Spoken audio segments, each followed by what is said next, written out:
Oh, hello there. Here's a poem from Where the Sidewalk Ends by Shel Silverstein. The Land of Happy. Have you been to the Land of Happy, where everyone's happy all day, where they joke and they sing of the happiest things, and everything's jolly and gay? There's no one unhappy and happy. There's laughter and smiles galore. I've been to the Land of Happy. What a bore. This is Bitcoin Talk Show. I'm Thomas Hunt. We're joined by Derek J. Freeman. And you, Hello. and you can call us at 1-708-COINS, or you can Skype us at Bitcoin Talk Show, all one word. And this show's off to a roaring start already because we've got a caller on the line. Crypto to the Crypto. Crypto to Crypto is joining us. How's it going? How's everything going, guys? What's up, Thomas? What's up, Derek? Hey, it's great. What's on your mind, crypto to crypto? I just been paying attention to like some of the different cryptocurrencies out there, prices, but I don't think that really matters. But the one cryptocurrency that I did want to bring up was what are your guys' thoughts on Viacoin and the block time and how I think it's like down to 30 seconds. Have you been paying attention to much of that? Why don't you tell us what your thoughts are on Viacoin? And I saw it on Twitter first, and people were tweeting about it, and I read it was like the white paper. It's introducing something called Clearinghouse, which is, I guess it's going to be like a decentralized platform on the Viacoin network, but it's not even complete yet. But I believe they had a crowd sale, and I want to say like you could have gotten the Viacoin during the crowd sale like below maybe a penny, and it's all the way up to I bought it in like at probably like 10 cents, and it's at like 32 cents right now as of today with a market cap of $3.3 million. And but I mean, it's a cryptocurrency, and it's 10 times faster than Bitcoin, but I haven't really. I need to do a little bit more research on like the clearinghouse. Okay, well, I like your question and I like your attitude. Let's try to learn about Viacoin in a fair way.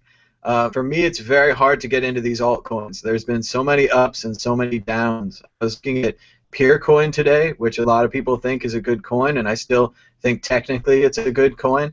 Its value is like 84 cents.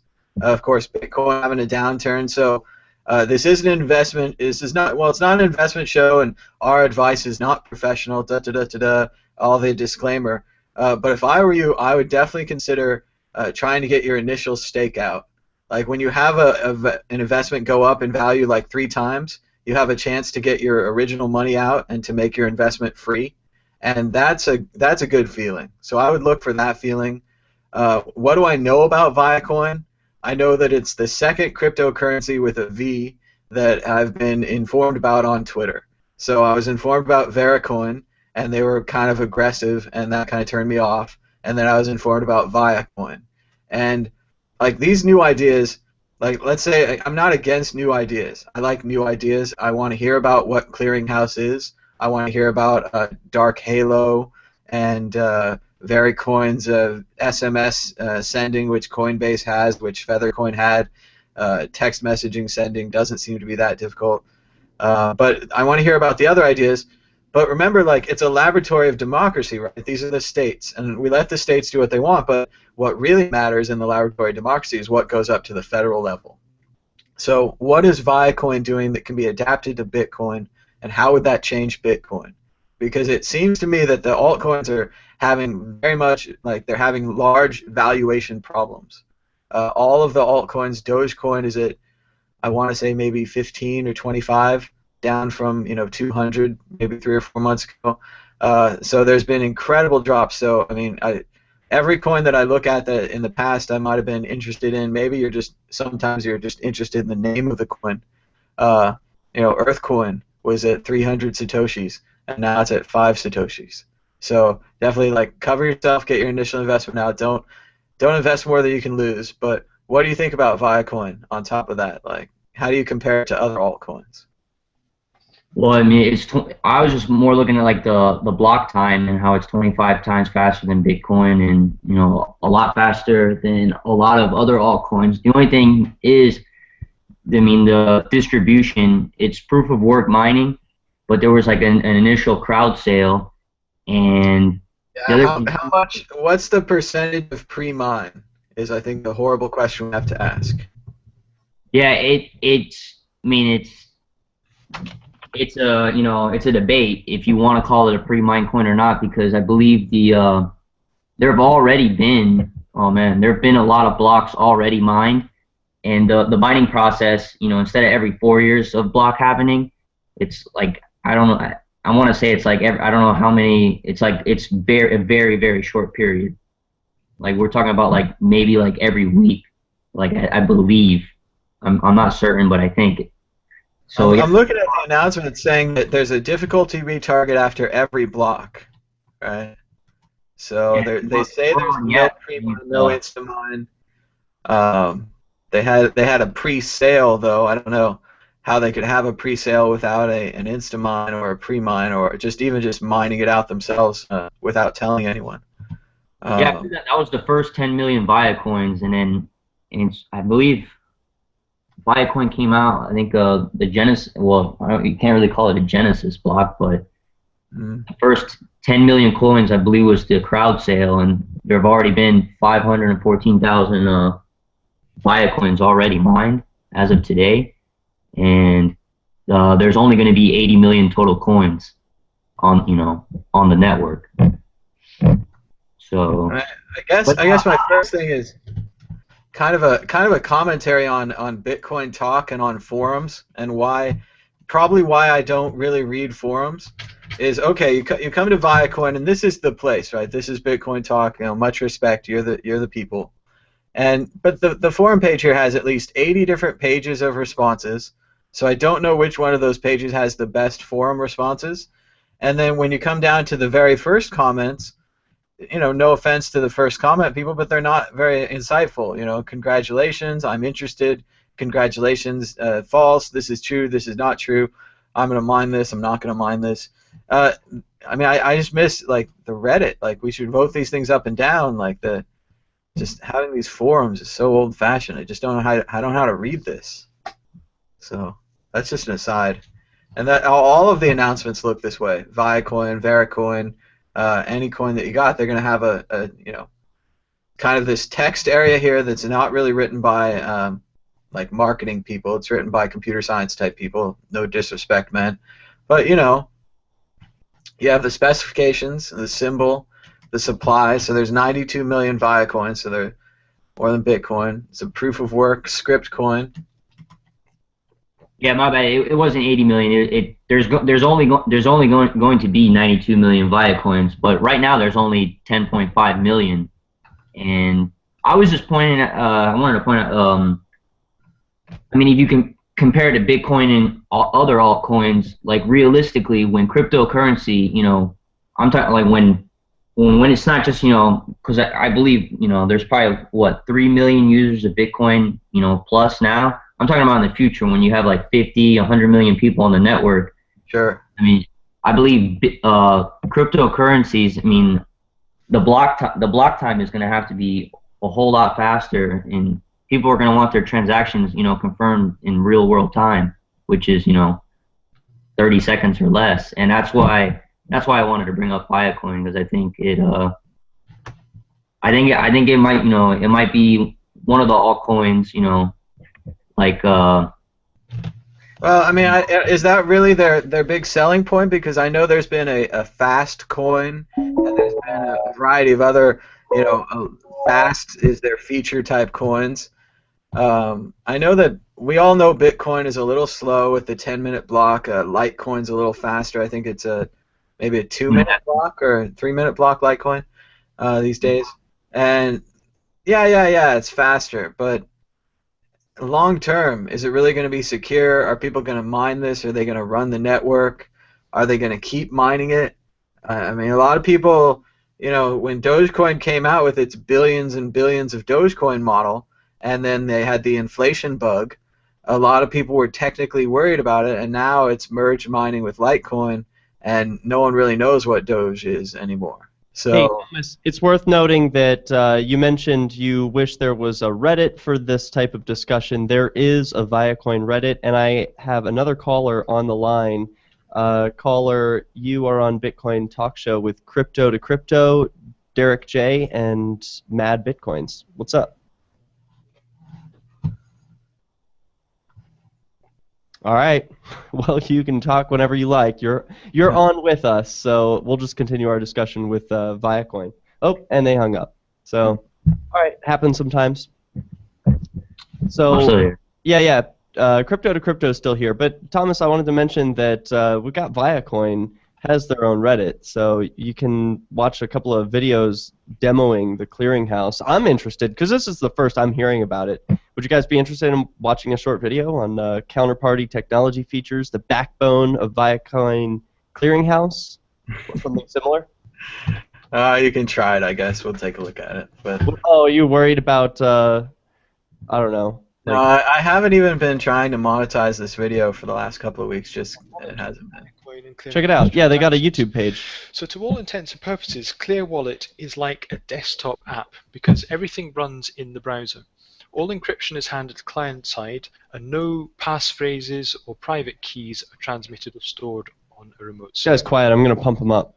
This is because it makes use of deterministic wallets which generate your private keys according to a 12-word passphrase.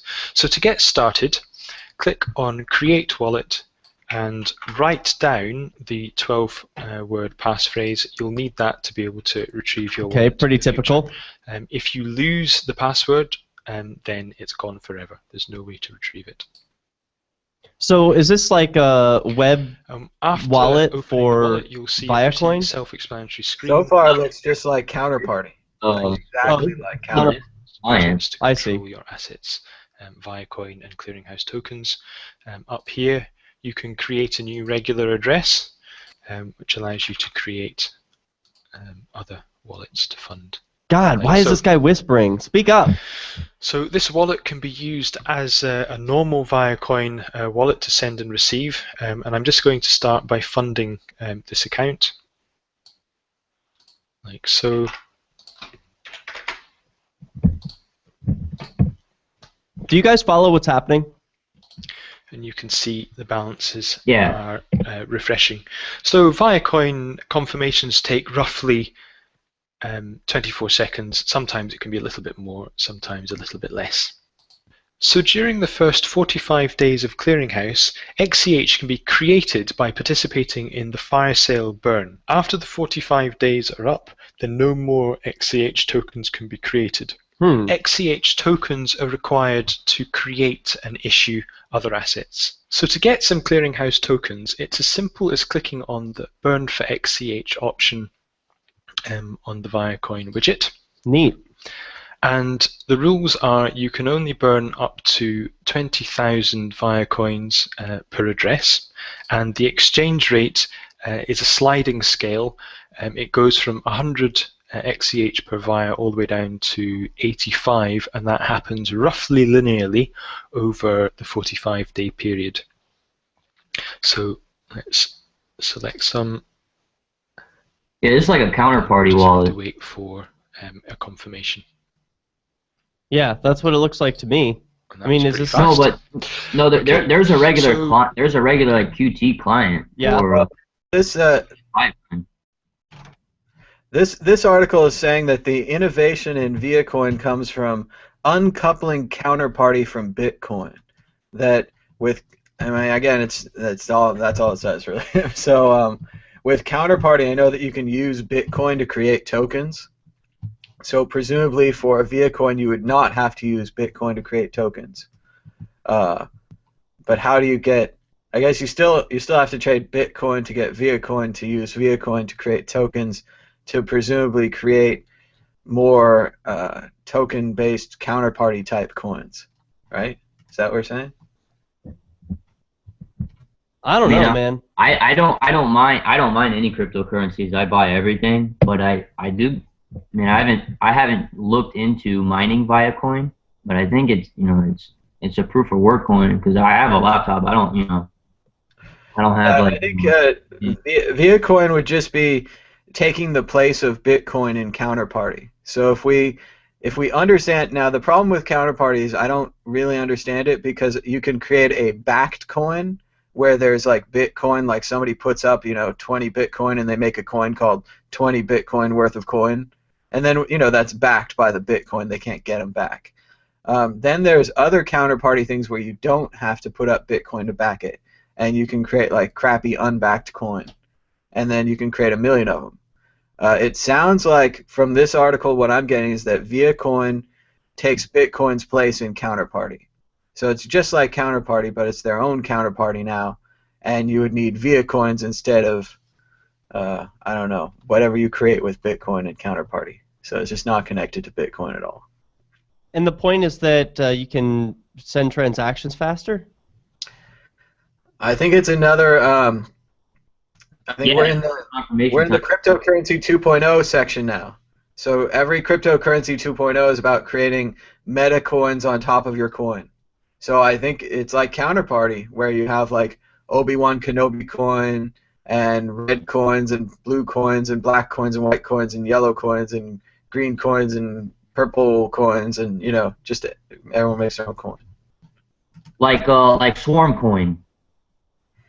Yep, and Swarm Coin is another one where coins are supposed to be built on top of Swarm Coin, and if you have Swarm Coin, you're supposed to get the profit of the other coins or something. It's all very theoretical. Why? What does it do? What is it like? I want to see rubber meets road. How is this helping people? Like Bitcoin, I get it. You can send it to Kenya. People can get water with the Bitcoin. Yay, everyone is saved. But then, like, Viacoin, faster confirmation times? I mean, I'm not seeing the practicality here. Like, what's it helping me do besides move digits around? Well, I'm talking about when there's like, right now, roughly there's probably, a couple million people in the U.S. using Bitcoin now. I'm talking about like when it gets to like 10, you think 20, there's a couple million people in the U.S. using Bitcoin right now? Oh, there's 2 million blockchain wallets.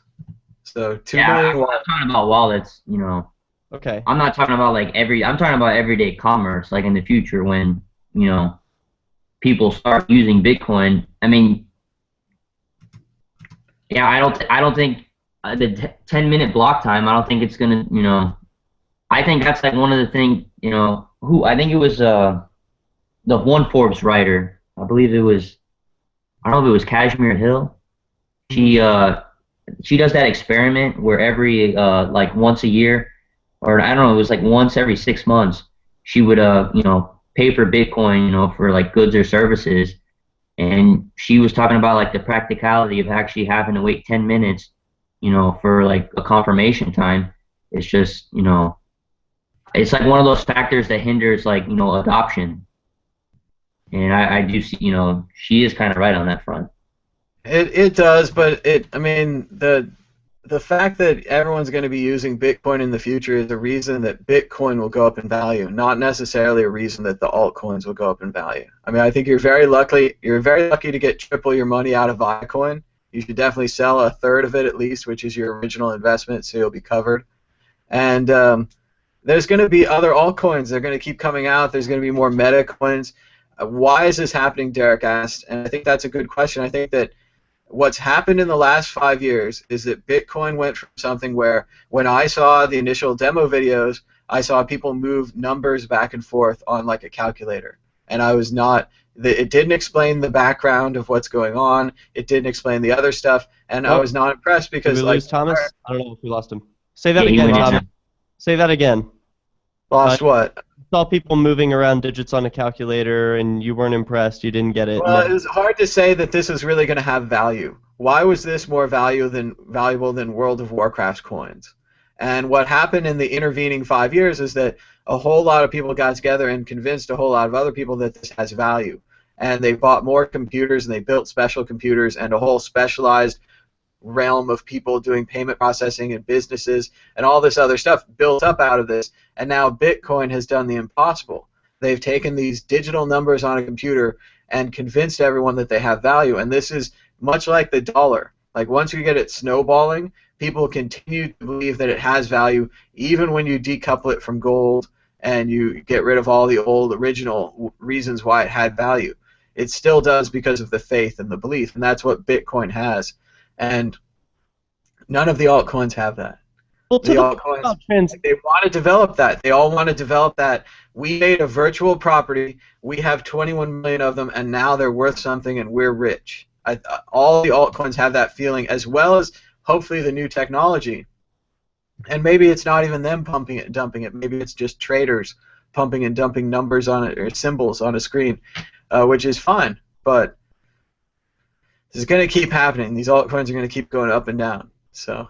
Well, I see it as like Viacoin is trying to solve an actual problem, and I didn't get it at first. Crypto to Crypto explained it to me. You know, it's people trying to buy a stick of gum or whatever in the convenience store. They don't have 10 minutes to wait for a confirmation. But that problem could be solved any number of ways, a lot easier than a whole new coin. Like I use a third party like Coinbase. I preload. I've got you know, a Bitcoin in there or something ready to spend, like a wallet would, and then whenever I'm buying something at the store, I get instant confirmation because it goes through a third party, and they say like, "Yep, he's got it," and so you know, confirmation could be half a second instead of 24 seconds. Yeah, I mean, you're right on that front. But what I mean, I was gonna say, what happened? I mean, once the supply of Bitcoin, you know, in the near future, you know, dries up, my theory is, you know, the altcoin market is just going to go to the moon, really, because, I mean, there's going to be people that are going to be interested in cryptocurrency, and when the price of Bitcoin, you know, if it does go way up, and, you know, they're not outpriced, but, you know, you need a lot more, you know, fiat money to purchase Bitcoin. Most people will look into the altcoin markets, and, I mean, I think that, you know, this Why? Psychological reasons, like they want a whole number instead of a fraction of something, because it's easy enough to get pieces of Bitcoin, and there are even places like expresscoin.com that allow you to buy up to $40 of almost any cryptocurrency for no fee at all. So why wouldn't people just say, I'm interested in getting involved, getting my feet wet in cryptocurrencies, why don't I just go to expresscoin.com and get $40 worth of Bitcoin today?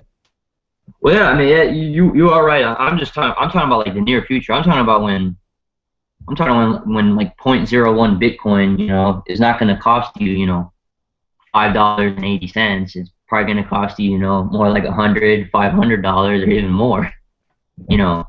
So what? You can still buy $40 worth of Bitcoin. So what? No, I'm talking about why people will go into the altcoin market. Yeah, You know, I think you're saying it's going to be psychological, that they want more of something, that they just don't want like a small fraction of something. Yeah, that, and you know. I just feel like people should buy, you know, the quality. They should buy the item that does the thing that they want it to do. Like if your altcoin has some special feature that you like, well then go for that. But just because it's like, I don't know, I see a lot of these altcoins as just being like, we're new, we're different, we have a cool name.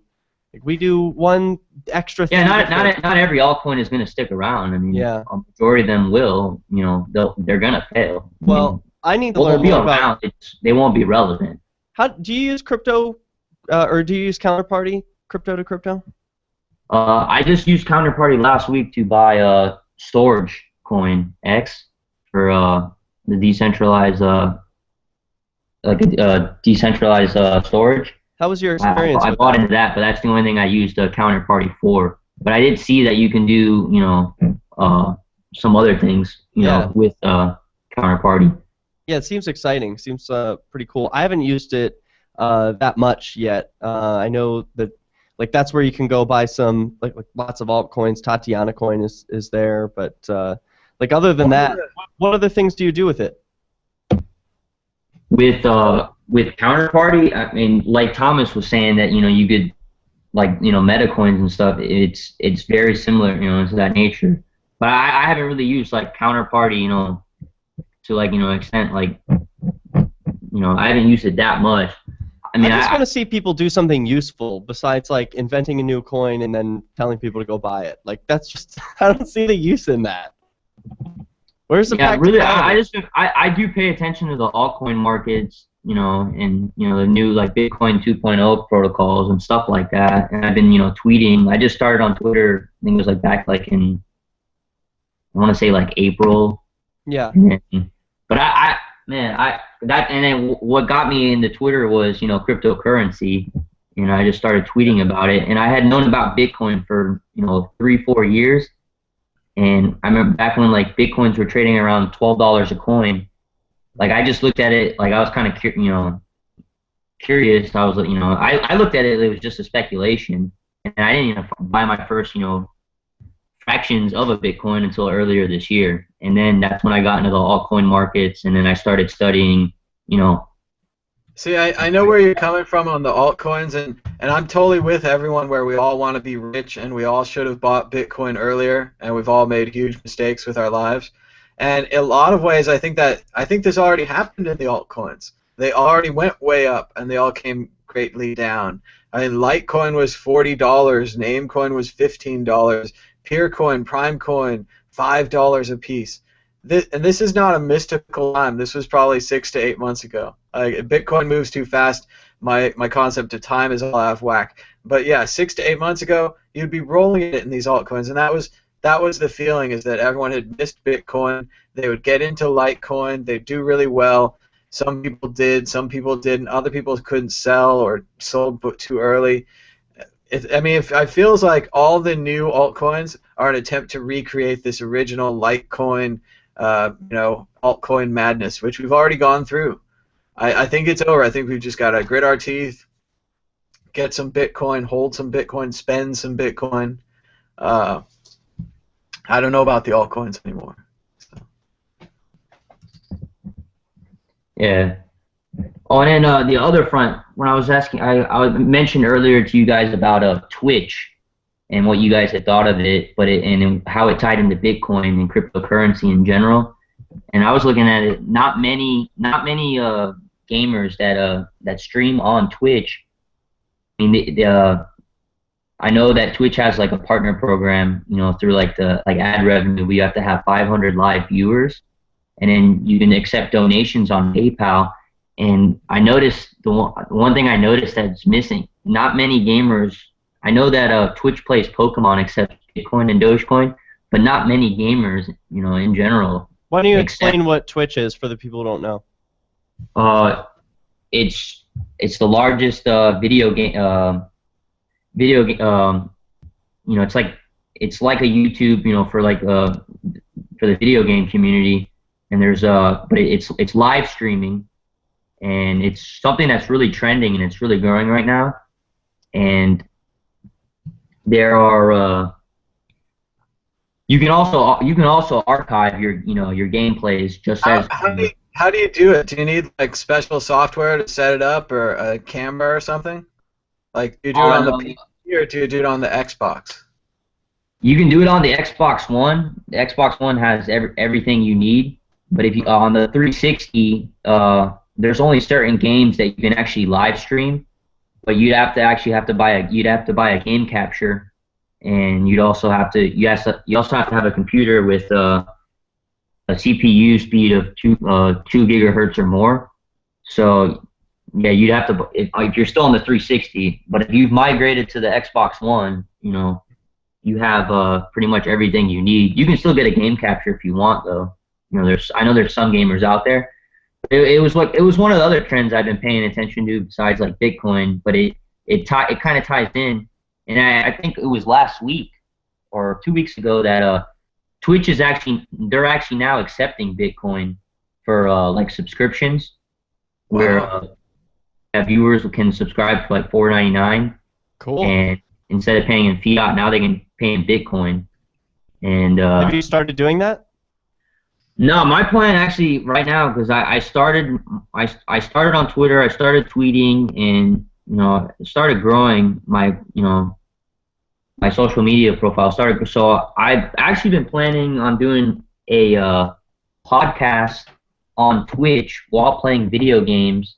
And what I wanted to do is interview people in the Bitcoin ecosystem, and gamers too. Very that way cool. it's not and I was gonna do like everything on Twitch once I get the Xbox One, which I think I'm gonna get like probably like around my birthday, like later this year during Thanksgiving. Personal So, question: do you have enough Bitcoin to pay the $4.99 a month for the Twitch subscription?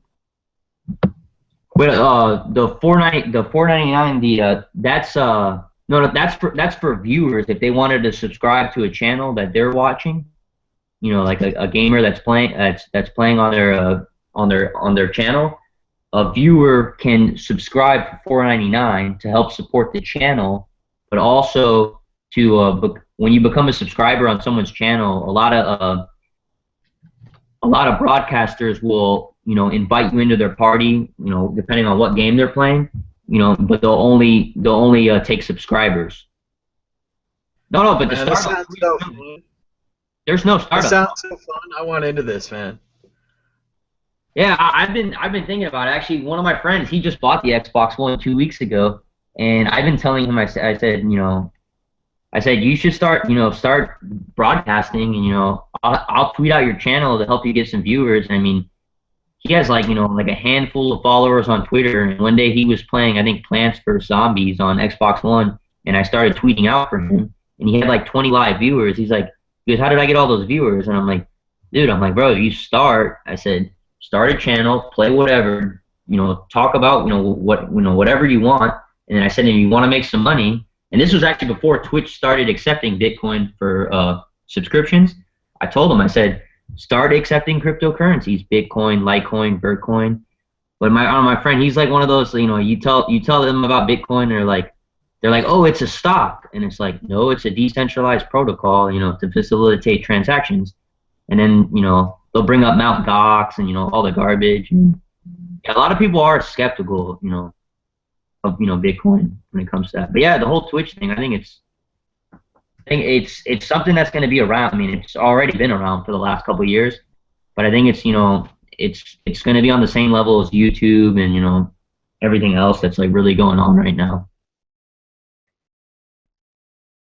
So yeah, that's what I was planning on doing. I was gonna call my show Crypto to Crypto, and I was gonna be live on I was gonna probably stream on Twitch and YouTube, and, you know, see how it, you know, if things work out, they work out, and if they don't, they don't. But Well, no, it sounds cool. You should do it. It would definitely be fun. I've been playing Diablo 3, so if we can figure out a way, maybe I can. I don't know if Google Hangouts would run at the same time as Diablo on the computer, but that kind of thing. you'd have to you need a game capture, but actually PC gaming on Twitch is actually, I mean, and in general is bigger than console gaming, and I think Diablo 3, I want to say it's like on the top 5 like, you know, trending games, like with most viewers. Nice. But yeah, you'd have to buy a game capture. It would cost like couple hundred bucks, and just I think you have to, just like how you would configure like a CPU miner for Bitcoin, you do like the same thing to connect to Twitch. That way you could live stream. Oh, let's do gaming. Yeah, you're not watching right now on the. Are you guys looking up Twitch right now? Yeah, I'm looking up the Elgato gaming capture HD device, trying to figure out what's going on here. Yeah, that's like one of many that I know that are out on the market that you can buy. Because I don't know, you said that like you guys you were talking about like GTA 5 earlier. Like, you guys know the gamer Louis Calibre and Vanos and all those guys, or no? No, I don't know anything about like hip gamers. Yeah, no, these guys aren't just hip gamers. They're like freaking. They're like they're like YouTube like superstars. I mean, these guys have like every day they'll put out like 3 videos and they have like 8 million live viewers. What do they do? On YouTube, it's there's Vanos. No, what do they do? They do gameplays. They do live streams. They do. They play a game and millions of people watch. Yeah, Derek, we were born in the wrong generation. It's more and more clear to me. Like, and again, I gotta figure out this game capture nonsense, and then what I gotta do is get out my old Nintendo and I'll walk you guys through the Legend of Zelda, because I still know where everything is. So. Oh, you can do that. There's actually people that play and they do game captures on Twitch of N64 games like GoldenEye 007, Super Mario 64, all that. I mean, it's a big market. Like this whole like like self user generated content, like especially with video games. Yeah, like it does seem like a joke. Like 10 years ago, like people would make fun of you, if you played video games, and now there's people that play video games like literally for a living, and I mean the number is only growing. I mean, I'll tell you guys the story again.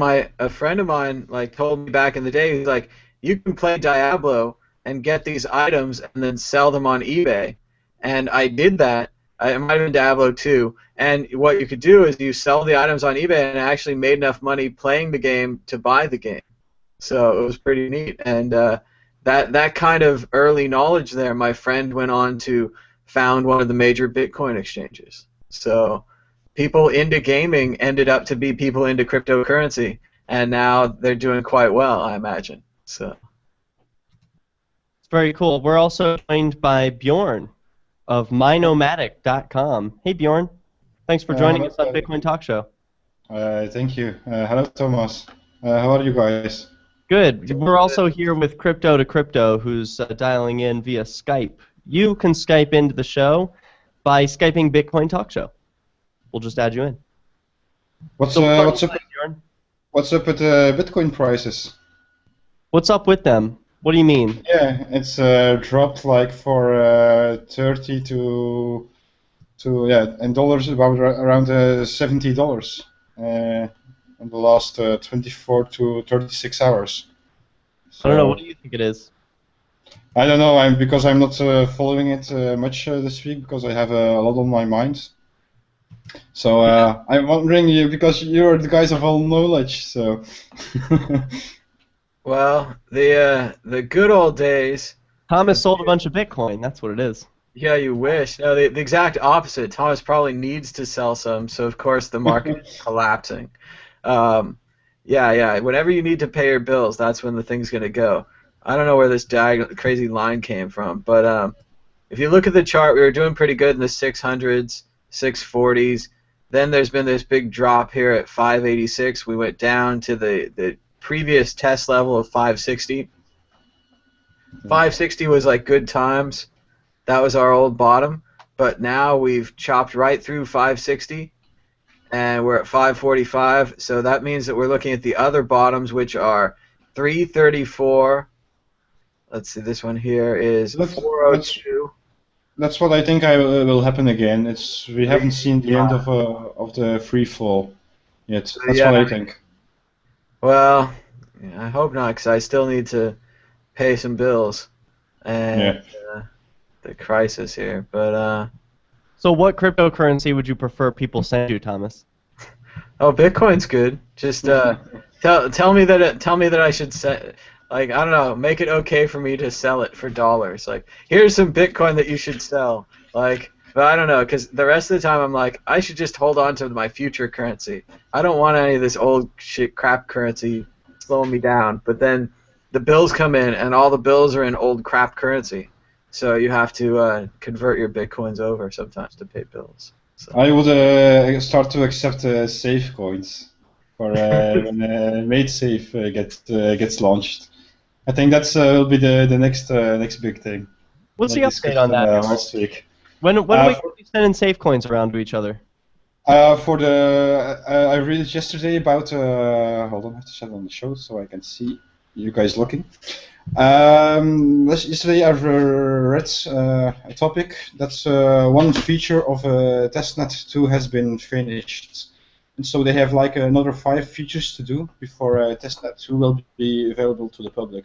So I think it will be in 1 or 2 months we will have a test setup for developers. That's what I hope. So, but I'm not into the team and I'm not into the closed test network, so I can't tell for sure. But maybe if Matthew is listening from Freedom Peaches, he knows more than me. So.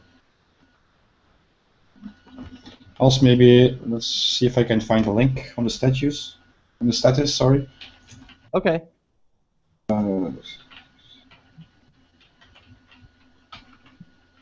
Yeah, I'd like to know the update on that. In the meantime, I've got news stories. Who wants to hear about the 8,000 convenience stores in Argentina? Did you hear about that? I read a little bit about that earlier. Yeah. BitPagos has launched Ripio, a new Bitcoin brokerage service that allows consumers in Argentina to buy small amounts of Bitcoin at more than 8,000 convenience stores. To achieve this goal, Ripio will integrate Recargas, a popular mobile phone service that allows consumers the ability to prepay for cell phone plans at a network of partner convenience stores across Argentina. Argentino and Palo Alto-based Bitcoin merchant processor BitPagos raised $600,000 from prominent Bitcoin angel investors earlier this year. The company's CEO told CoinDesk that Ripio aims to target underbanked consumers as well as existing Bitcoin users who want an easy way to buy Bitcoins at a physical location. Pretty cool. He explained further, you can go to any location, give them your account in Ripio and the amount of pesos you want to get in Bitcoins. Boom, you have some Bitcoins. It's going to be extremely easy to use and buy Bitcoins easily, securely, and near you, even if you don't have a bank account. We think that's going to push adoption. What do you think? I guess no one's excited about physical Bitcoin purchases. I am. I think they're cool. No, actually, I'd like to buy Bitcoin in person, especially like on local Bitcoins, because I actually just moved from Central Florida up to Tallahassee, and there's no one that sells Bitcoin on local Bitcoins up here. I mean, it's There's a Bitcoin ATM up here in New Hampshire. There's a few of them. Come on up to New Hampshire. well, you're up in like a Bitcoin hub, you know. Yeah. If you like Bitcoin, you should move to New Hampshire. Really, is Miami. Yeah. Right. I heard that was the best conference so far.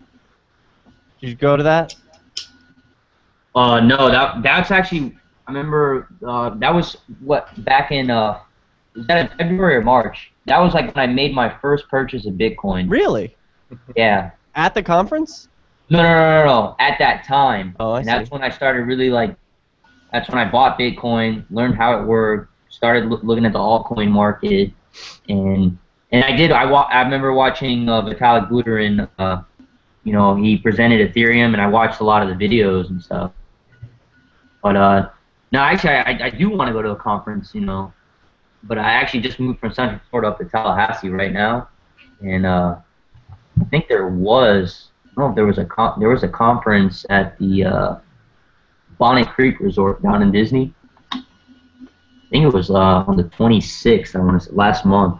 But I just moved to Tallahassee about like 3 weeks ago. And you excited about any upcoming Bitcoin conferences? What about the one in Orlando? Wait, oh man, because I just left Orlando 3 weeks ago. When is the one in Orlando?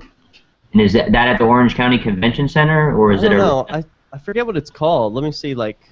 I'm trying to pull that up. I'm not finding it. So let's see. That wasn't Coins in the Kingdom, was it? That's it. That's the one. Coins in the Kingdom. Yeah, I believe that was like 3 or 4 weeks ago. Oh, whoops. No, it hasn't happened yet. Coins in the Kingdom is October 4th and 5th. Yeah. In Wyndham, downtown Disney, Lake Buena Disney Resort. Yeah, that's the Wyndham Grand at the Bonnet Creek Resort. I used to do pizza delivery, and I used to deliver to all those resorts. It's actually a pretty nice place. Did you deliver the 10,000 Bitcoin pizza? No, I wish I did, though. So, Coins in the Kingdom, October 4th and 5th. You going?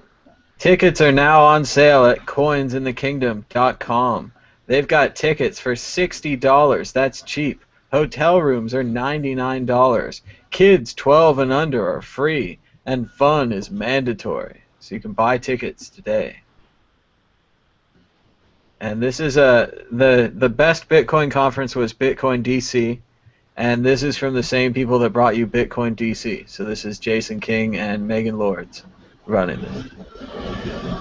And look, Yeah, Will's going to be there, and Davi. Wow. And my Yeah, Davi is planning to be there. Oh, that's actually going back to Sad it's at the other side of the world.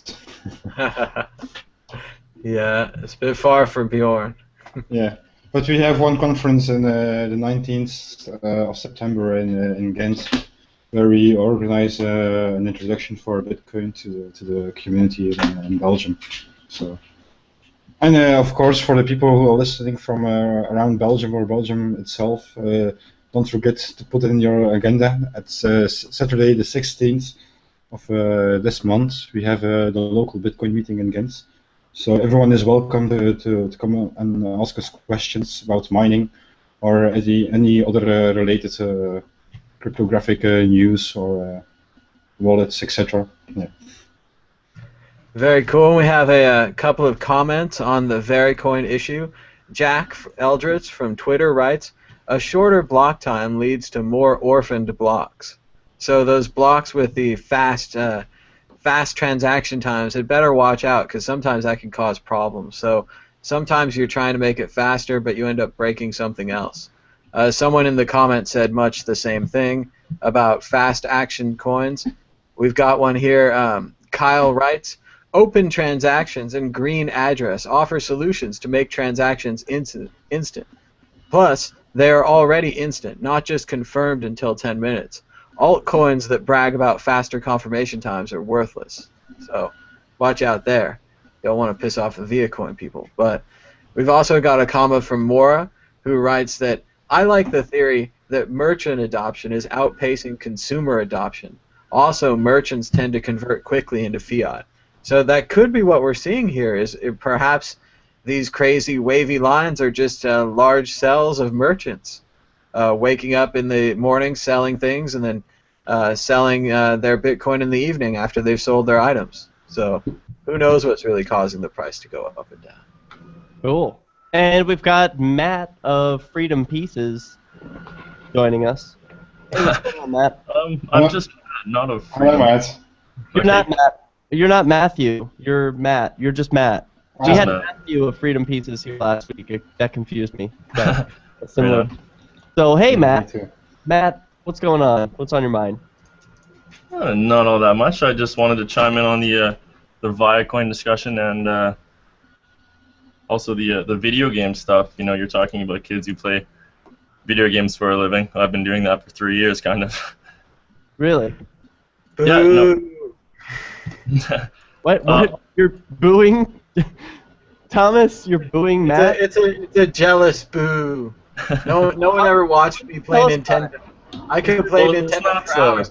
Look at that kid. Look at that kid play Mario Brothers. My goodness. Millionaire. No, it's online poker, so not quite the same. But Online poker. Not as fun. Not as fun. I'm Still actually good. playing for Bitcoins right now. Right at this very moment. Which is not too bad. And yeah, when it comes to like Viacoin in the alt market, like I trade pretty aggressively now, and Viacoin's actually one of the coins I'm holding currently, just because the chart looks good.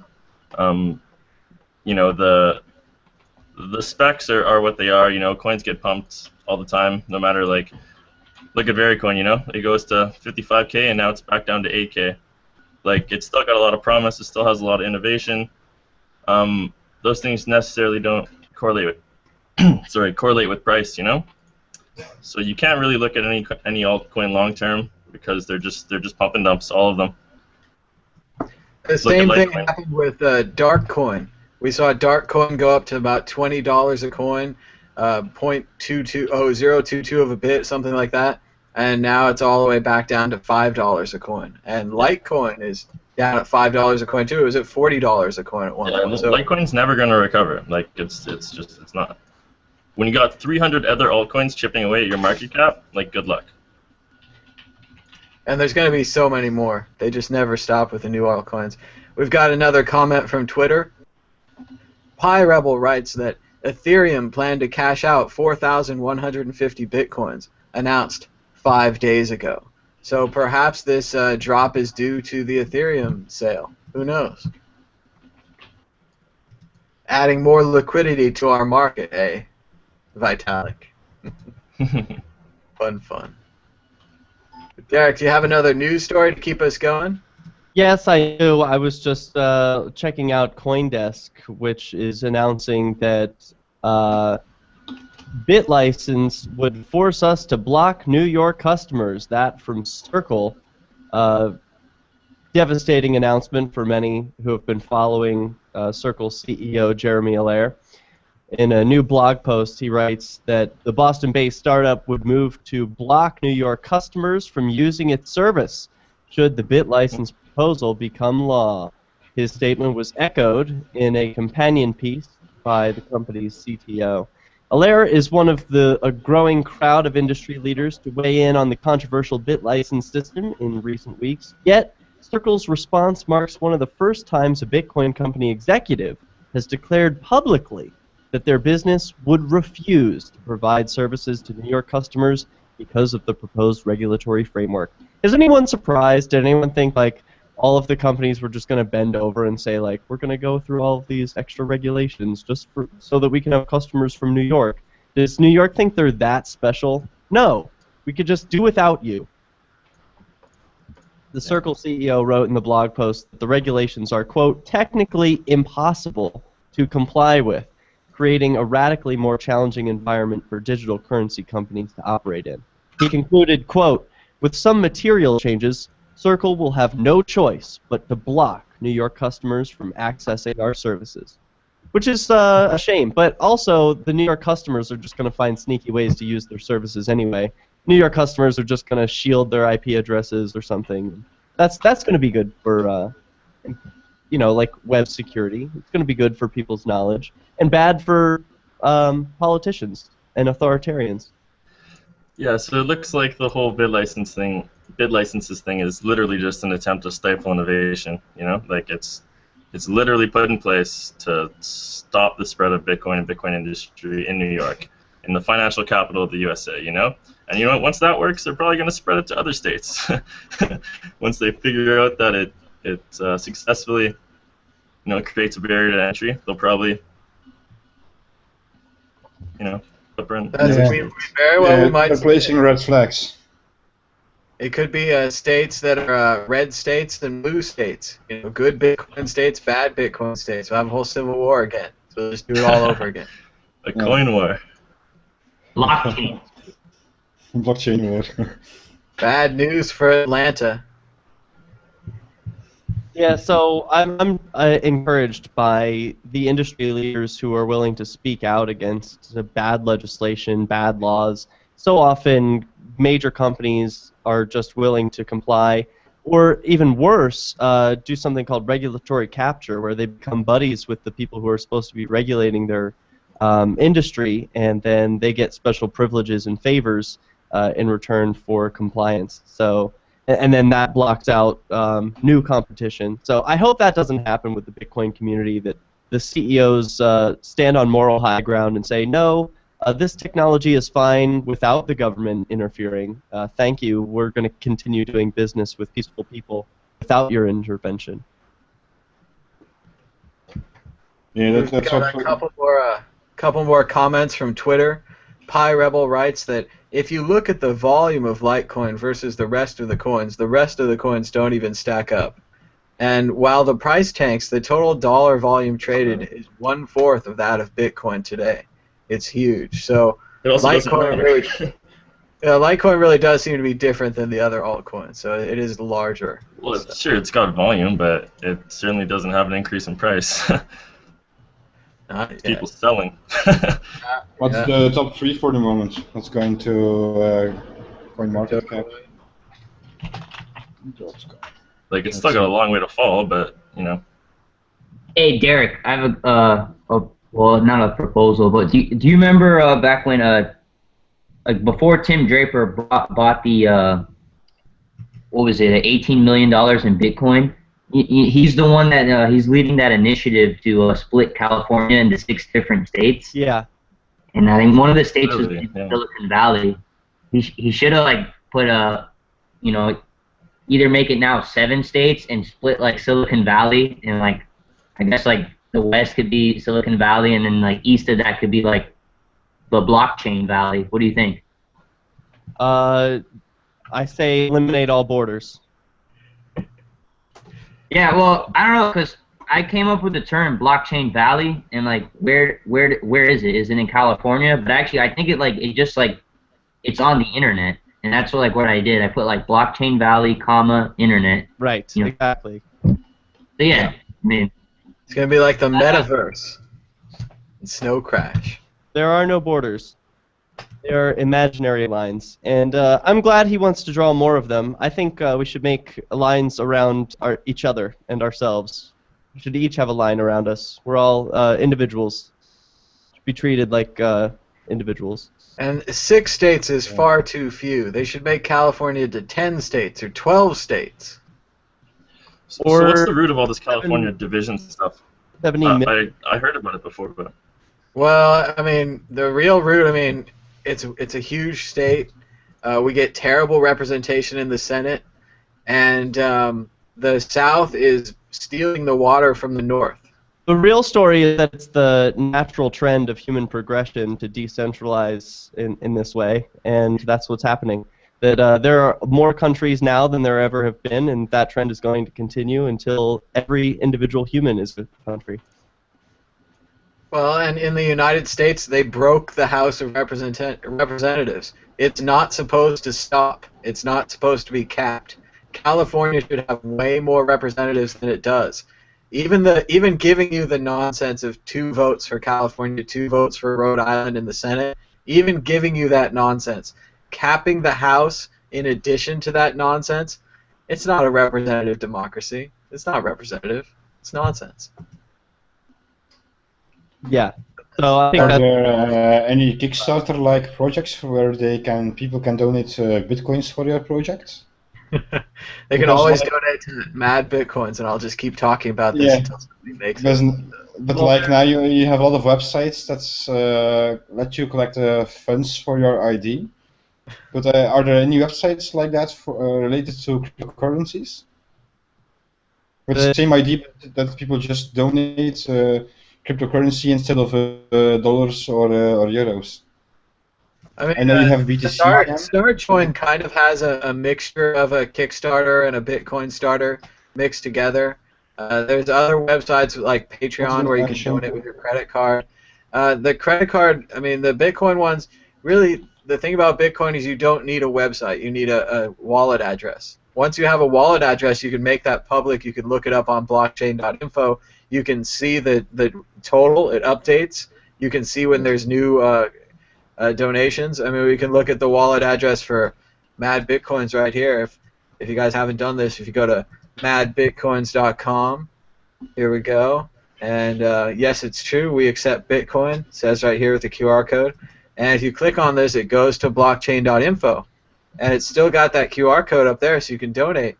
But it also shows you everything there is about this wallet. So this right here, blockchain.info, even though they haven't really built it out yet, this is a Kickstarter, right? It tells you how much money I have in here. I have, it looks like $185 these days.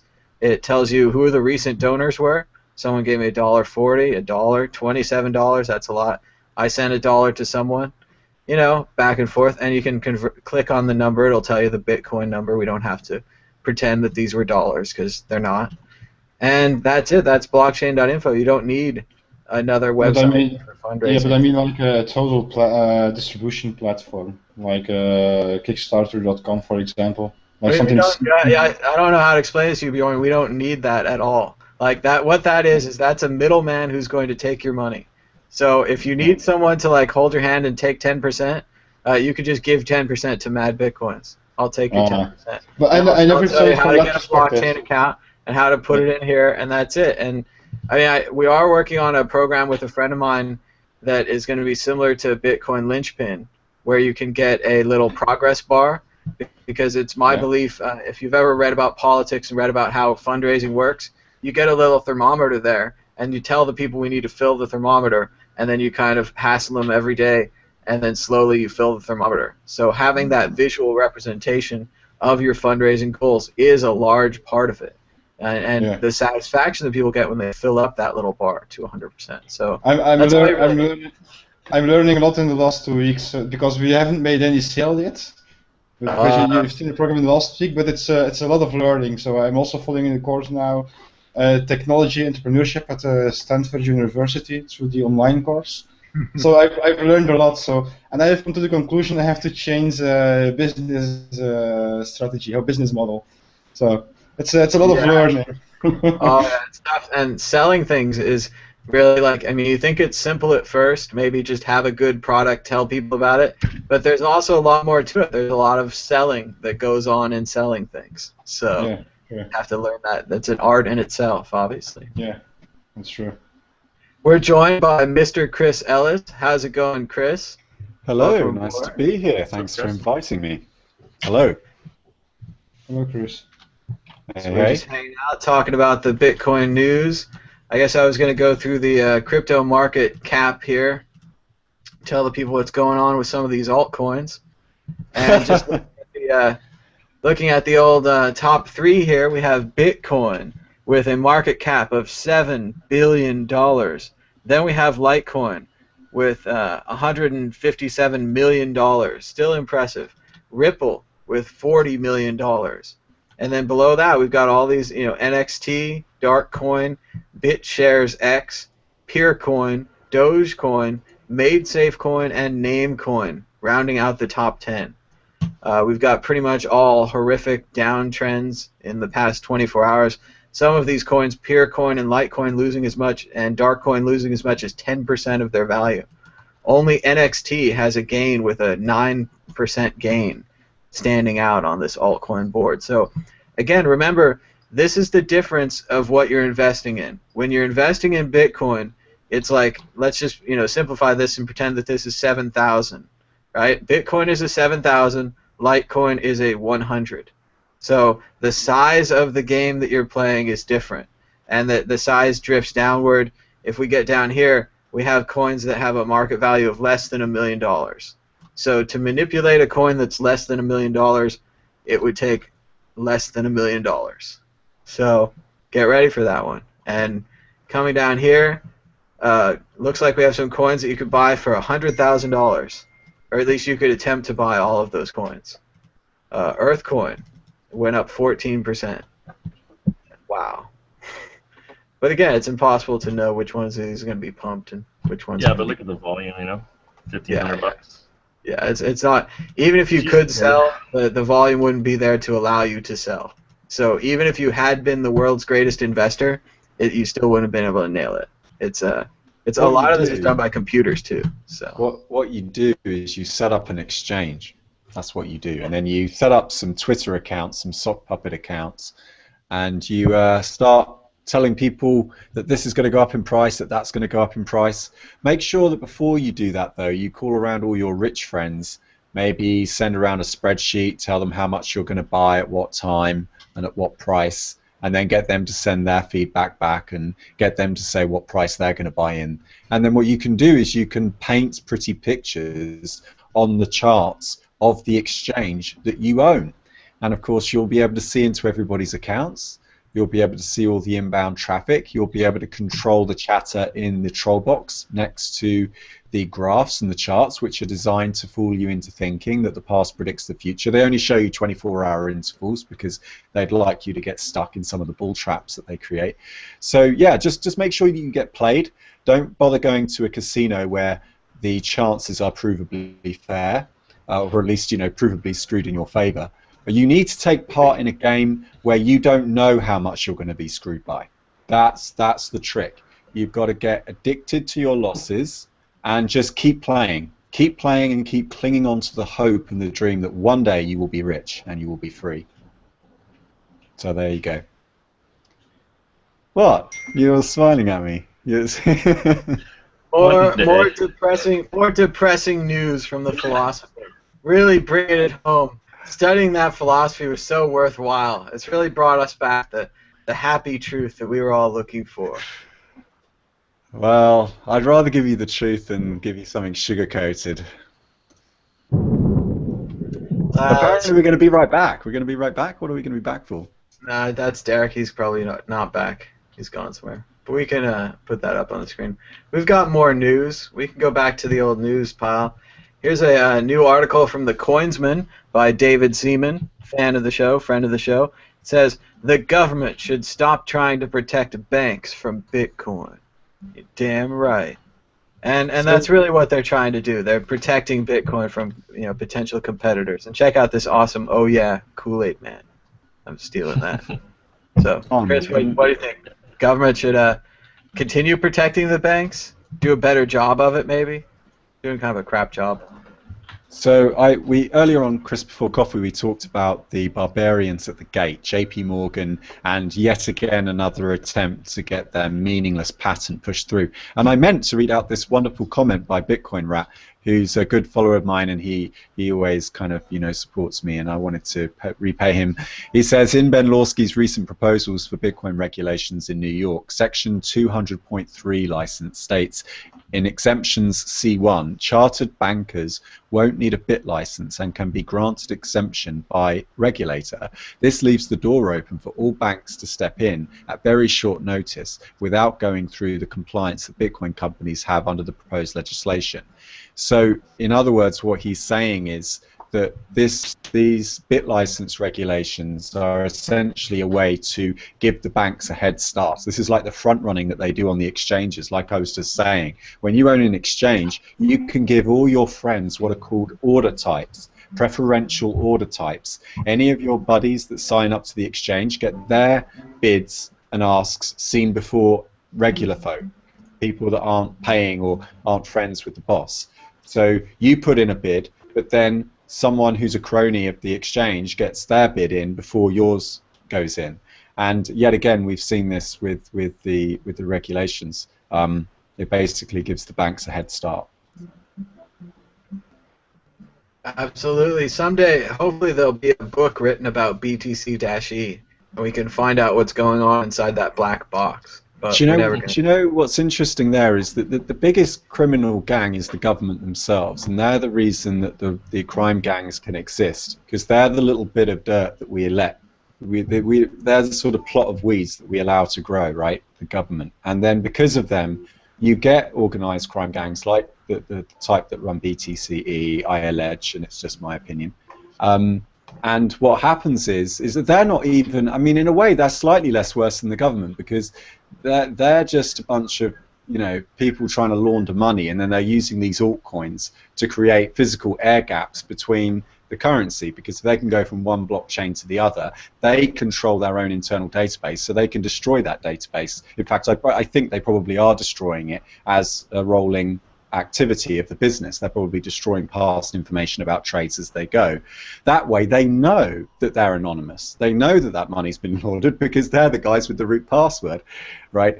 So in a way, they kind of need your business. The reason that BTC have never screwed over any of their punters, and the reason why I think, when people have alleged that they've done bad things, the reason I know that's wrong is because it's not in their interest to screw over their customers. They want to be really, really nice to you as a regular person coming in off the street and using the business, because they don't want to create any noise. They don't want to be noticed. They'd rather just be this niche little website in the corner. They don't want too much marketing.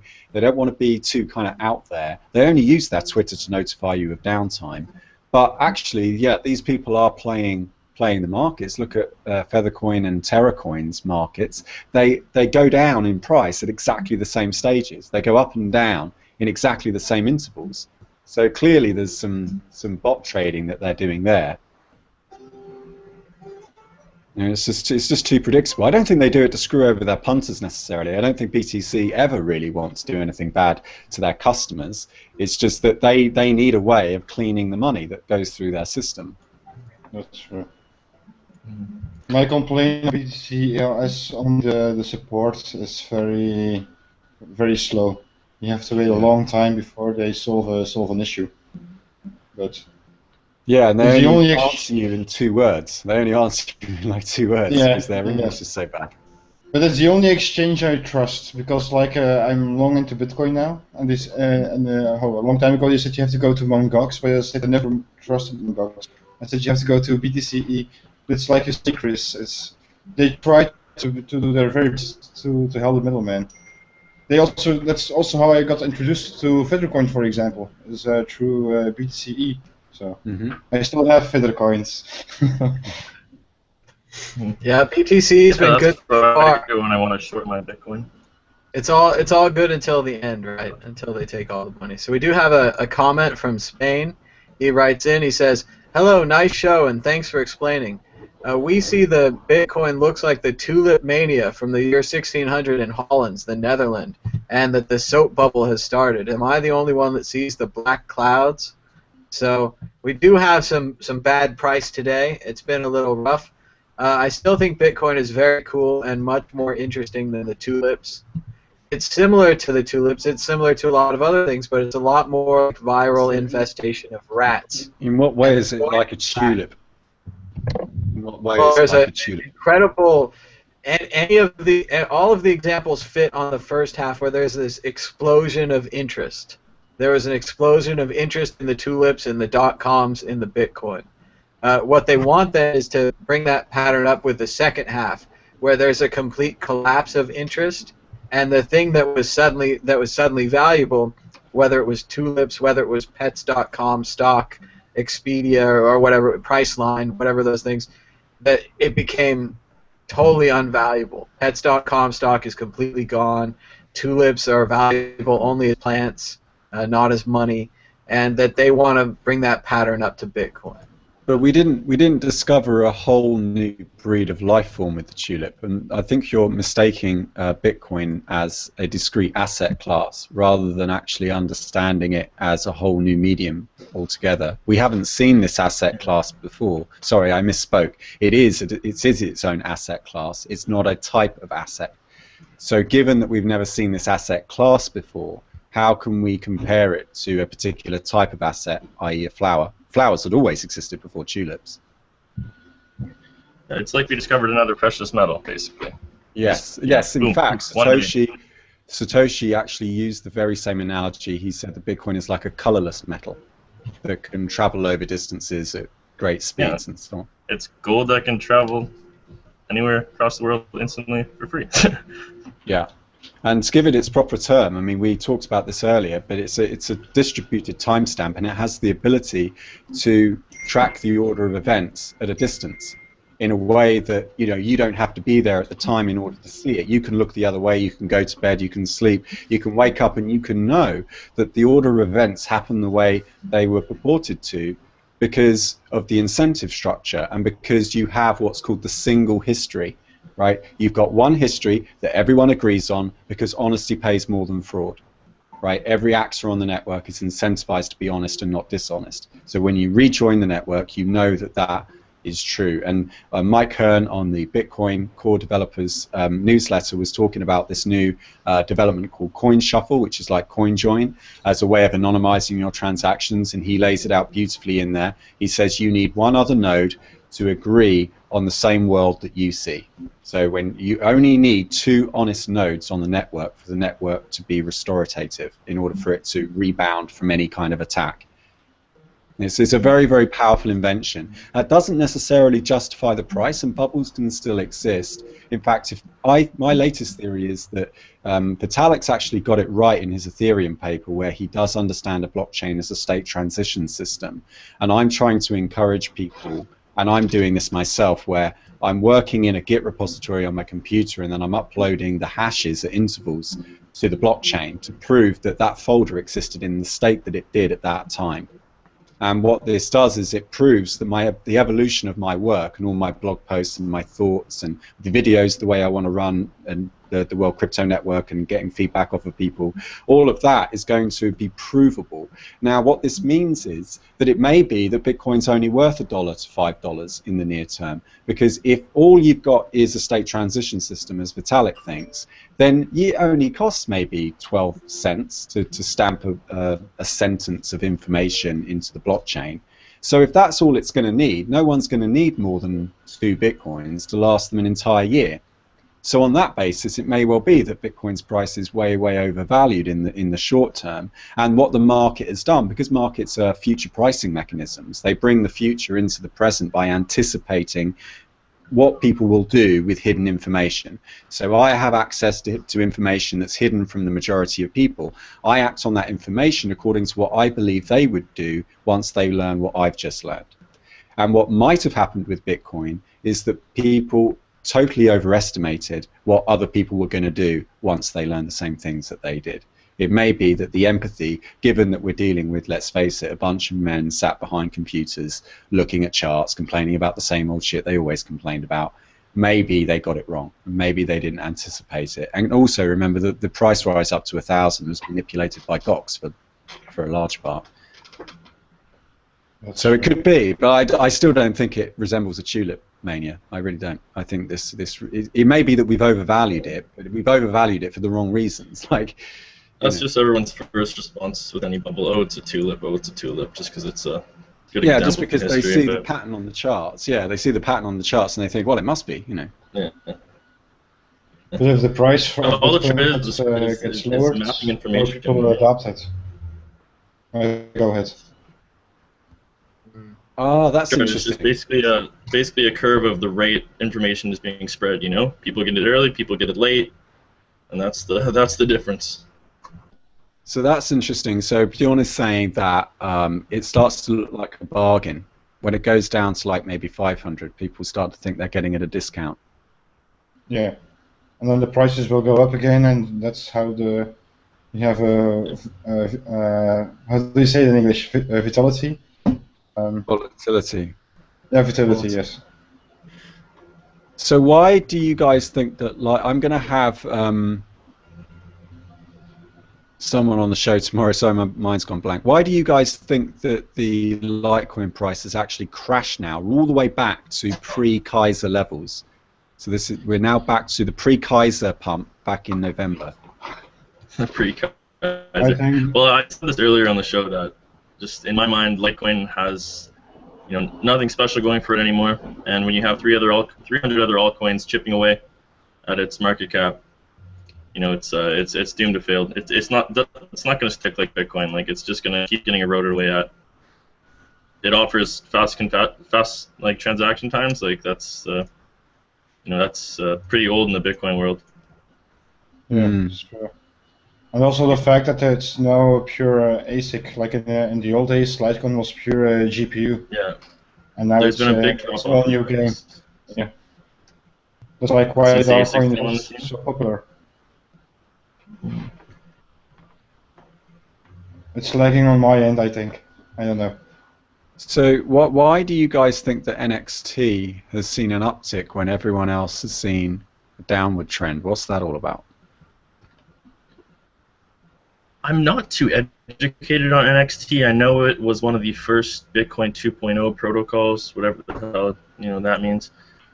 I also know it had a pre-sale in which I think it was 40 or 70 people maybe got in on the IPO and just made insane amounts of money. I'm not too sure really. Is the volume pretty low? Like I assume it's just kind of just no one's selling, everyone's just holding, and. So it went up by like 10%, didn't it? Yeah, 10% today. I haven't followed next. Only a bit of Monero I followed. It went up 10%. The volume is $199,000. So, not a lot of volume. Yeah. Well, it's a fair bit. Yeah. Yeah, I don't know, but the price increases are usually just manipulation. You know, it's usually just whales with coins, making the markets do what they want.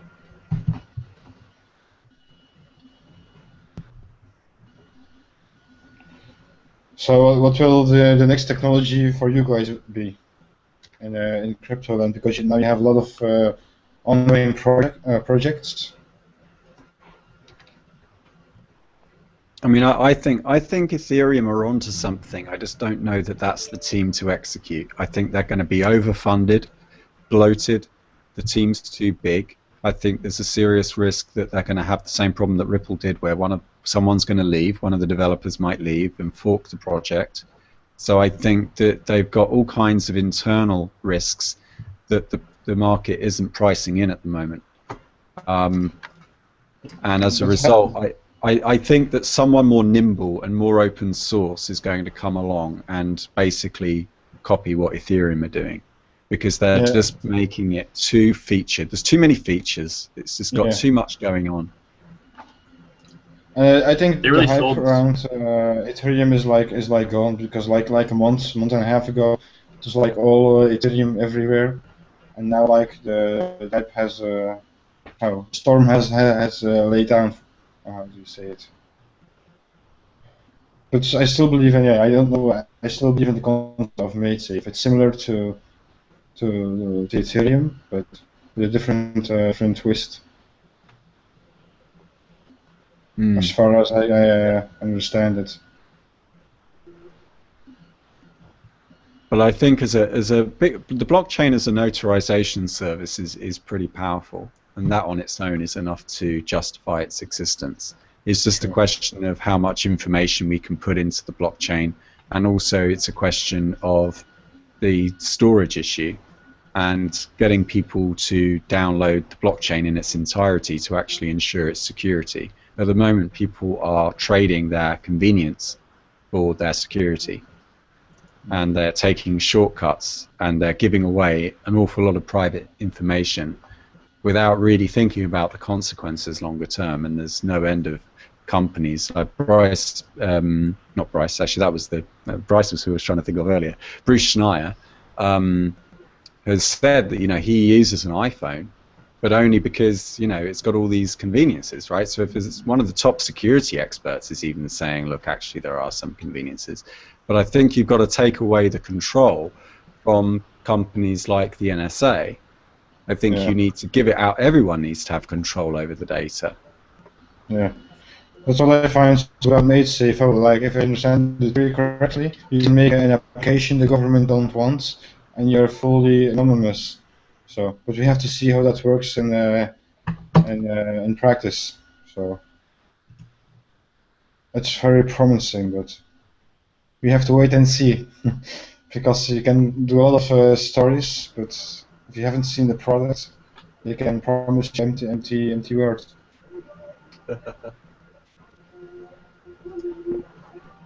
So we've got another question as well from Brandon Johnson, who says, has anyone talked about cryptocurrency arbitrage companies? You just look up the link. He's saying cryptocurrencyanalytics.com. So arbitrage companies are companies that tell you the difference in price between different exchanges. And if you have the right systems in place, it allows you to trade risklessly, or almost risklessly. You still have the base risk of the exchange going down, and then there's an interval of time that you have to wait for your money to get to the exchange. But it means that you can buy on one exchange at a low price and instantly execute a sell order on another exchange at a higher price and exploit the difference. And arbitrage is a part of a perfectly healthy market. It allows for the price to reach parity across all exchanges over time, so you can actually do that as a business, and then you're actually providing meaningful information into the market by eliminating discrimination between the exchanges. Yeah, so, if you can do it, it's free money, but it's difficult to, especially with confirmation times of Bitcoin being so slow. But do you have money across all kinds of exchanges and some sort of automated system, dare I say it, to do it? I'm sure it's possible to make a lot of money doing it. Well, I think it's very hard, because you can apply machine learning, but I think the market of Bitcoin is it's very hard to predict the market of Bitcoin. Because like in the real world economics, you can apply patterns, and that's what you can't do for the moment with Bitcoin, because it's too violent. I think you can apply. I think you can apply, like, I'm sure you've seen the market cycle. Here, I'll pull it up. Every market in the world looks the same. Bitcoin, stocks, it's all the same. But isn't it harder to predict the future with Bitcoin? Well, you know where the risk exists, which in other stocks you don't know, because you've got to wait for a black swan to hit, like the Six Sigma event the other day that hit. I think it was the bond market, and yes, it was an incredibly unlikely event. But just because it's unlikely doesn't mean it's not going to happen. With Bitcoin, you can see the volatility; it's right in front of you, so you can be sure that it's going to be volatile.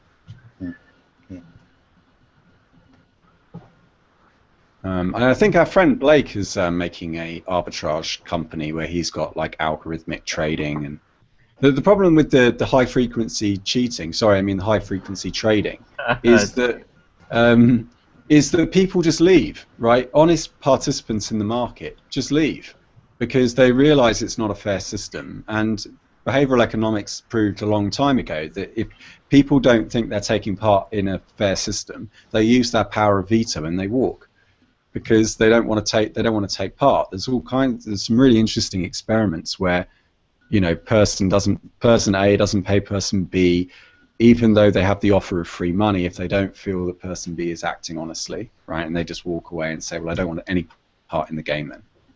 And that's why I think the banking system is going to crumble, because the banking system is based on the hypothesis that these bankers won't play unless they can cheat.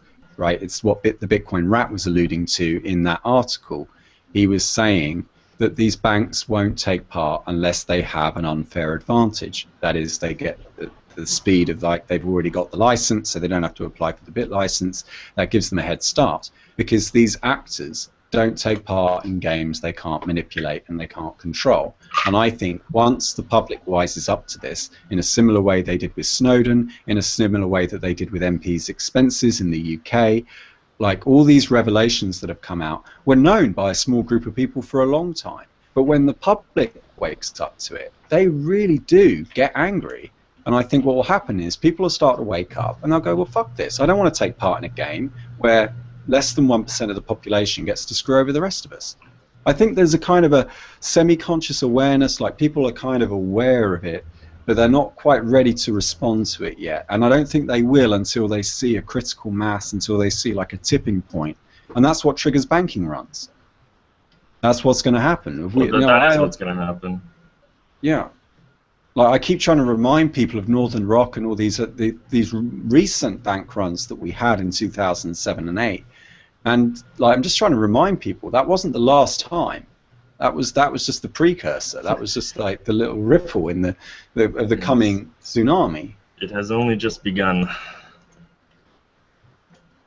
That's how I lost my job. Thanks to the banks. That's okay. They're all going to be out of job. Kidding, so. Yeah. I'm working on that.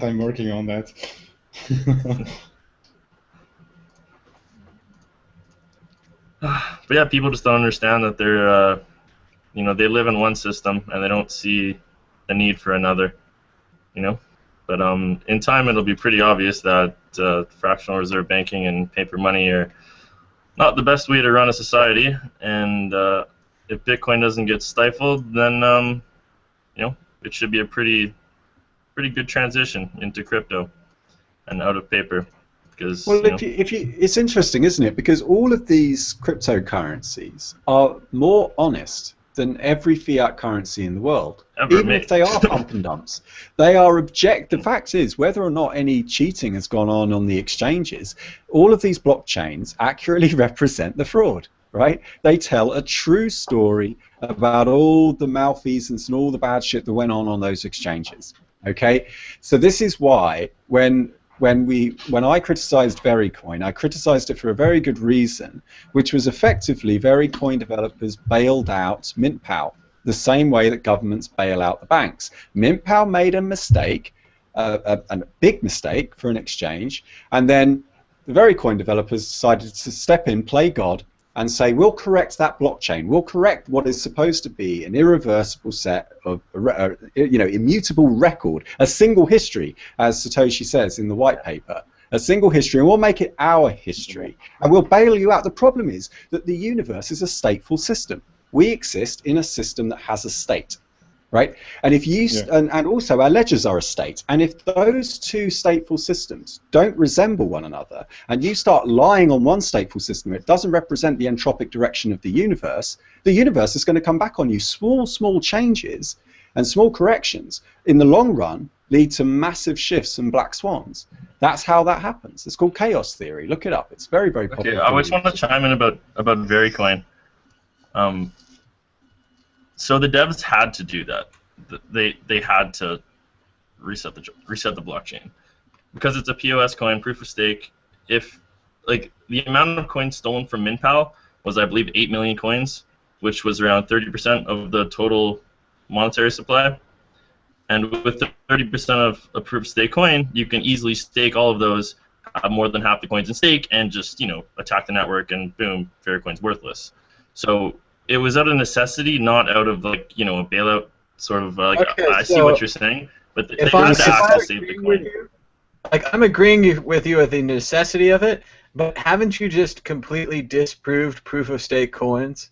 If you can get 30% of the money, which again the developers might just start out with that, Yeah. then we have a huge problem with the proof of stake idea, right? Is that what we're really saying? Yeah, because Yeah, it's not backed against energy and time. The blockchain, the price it takes to mine the Bitcoin blockchain is the price it takes to protect it against fraud. That's what that signals to us. And if you're not having to every 10 minutes, every time a new block is discovered, reapply the same amount of effort, like with a proof of stake, where once you've accumulated the money, that's it. You're just as powerful with every block that you were on the previous one. So there's no increased demand coming from you as a miner to keep proving your worth. You can just buy the coins once. And so that hacker is probably laughing. That hacker's probably like, I didn't even want the money. I was just trying to prove a point. That if you're reliant, as we are, on these centralized exchanges for now, as we are, then this can happen, and you will be forced into that checkmate-like position where, well, it's a forced checkmate, right? You've got no choice. You had to make a bad move, but essentially it was game over. Yeah, that was one of my big problems with Vericoin is the way that they started the coin. They had, I think it was like I don't know, 2 weeks where you could mine it, and they distribute all their coins. So if you're a miner on top of your game, you get in there with your 6 mining rigs and you mine a lot of Vericoin, and maybe you're a smart whale with lots of Bitcoin on the side and you start buying it off the exchanges. Like, why couldn't a single person, if they were smart and on top of their, why couldn't they acquire 30% of the coins? Like, why is that out of reach? Like, that seems like a huge a huge problem when it comes to the security of the coin. And I actually asked them why they chose the distribution model they did in one of their Vericoin hangouts, and they didn't answer my question. So it seems silly, and it seems like that's the new trend these days. They release a coin that's mineable for like a week or 2 weeks, or just like Viacoin, you were saying, the halving rate is like the block halving rate's like every 2 weeks or something. It halves. Like, these are not built for longevity. These are built for pump and dumps. Mm-hmm. Yeah, That's it. like most coins. Yeah. It's not built like Bitcoin, where it's supposed to be released over 100 years. Yes, they're not thinking long term. Yeah, but that's the pity of most of the altcoins that people release. It's like sometimes you hear like projects that you'll know from the start. You hear about people talking about them that is going to fail because they just want to pump and dump. I think you have to support you. The problem is there's always a pump and a dump. So you might have value going up and you're feeling good about it. You're in the pump part, and if you're losing value every day, you're in the dump part. It's really hard to tell which part you're in. If you got in early enough, if you're going to get your exit, if anyone will even buy them from you at the top. A lot of time it goes to the top price, and you're like, I want to sell, but there's not enough buyers to take your sells. So the price keeps falling, and if you don't keep adjusting your sell price, you're not going to get as much out of it as you want. So if you're in the profit, sell to get back your initial investment at the very least. That's not official advice, but that's what I'm telling you. So market efficiencies creep in, though, because the problem is a regular person that isn't using any software to do bot trading isn't going to make any money, because Those bots are designed to play what's called a martingale strategy. So what they do is every percentage point that it goes down, it keeps buying more and more coins, because the more it goes down more quickly, the less likely it is to keep going down, right? So once it goes down by like 10%, it's less likely to go down by another 10% within the next 24-hour time frame. So these bots eke out any margin that you might have made playing a similar optimal strategy, given that these bots don't always know the intentions of the pumper dumpers either side. But most of these bots don't even work themselves. A lot of the people running them end up losing money. They work by using, there's other metrics that you can use called the accumulation distribution graph, which tells you or tries to give you an idea of how the coins are distributed by traders. So it'll look for, what you'll do is it'll place strategic buy orders on the order book, waiting for the drop in price, and then immediately set sell orders at like 0.6% above where it bought them from, right? But because it's a bot, it never gets tired. So it'll just keep doing this 24/7. You'll never be able to compete with it. It's eking out any possible margin you could have made. Any profit you do make is just an illusion. It's just like you just got lucky, right? Like it had to happen. It was statistically probable that someone had to make money at that particular time interval when you chose it.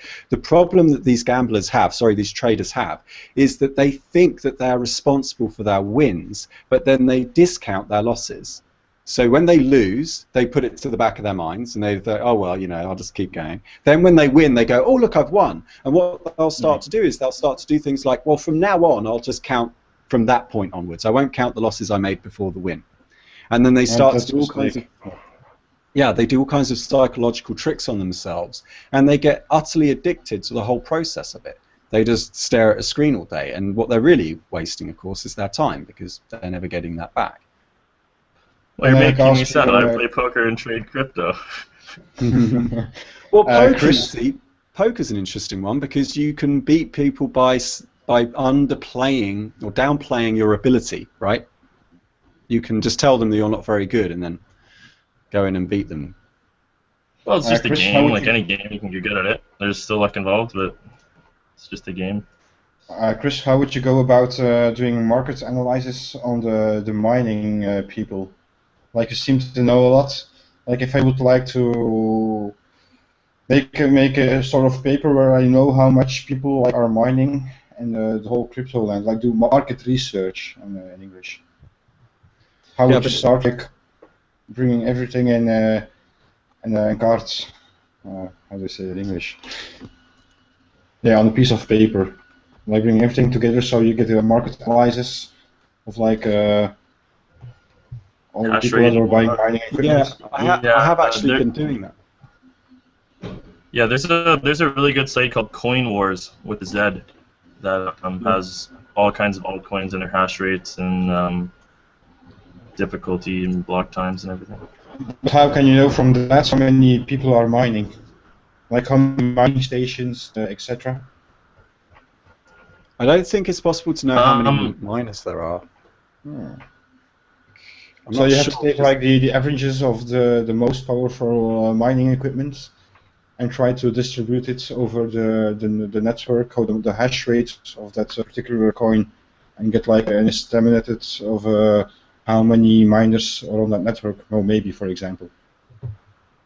Yeah, I actually, ironically, I kind of think that the mining is probably the only way you're going to make any money, because no matter what happens, Satoshi made the incentive structure such that there would always be some win in mining, because even if you lose money, you're still securing the network, right?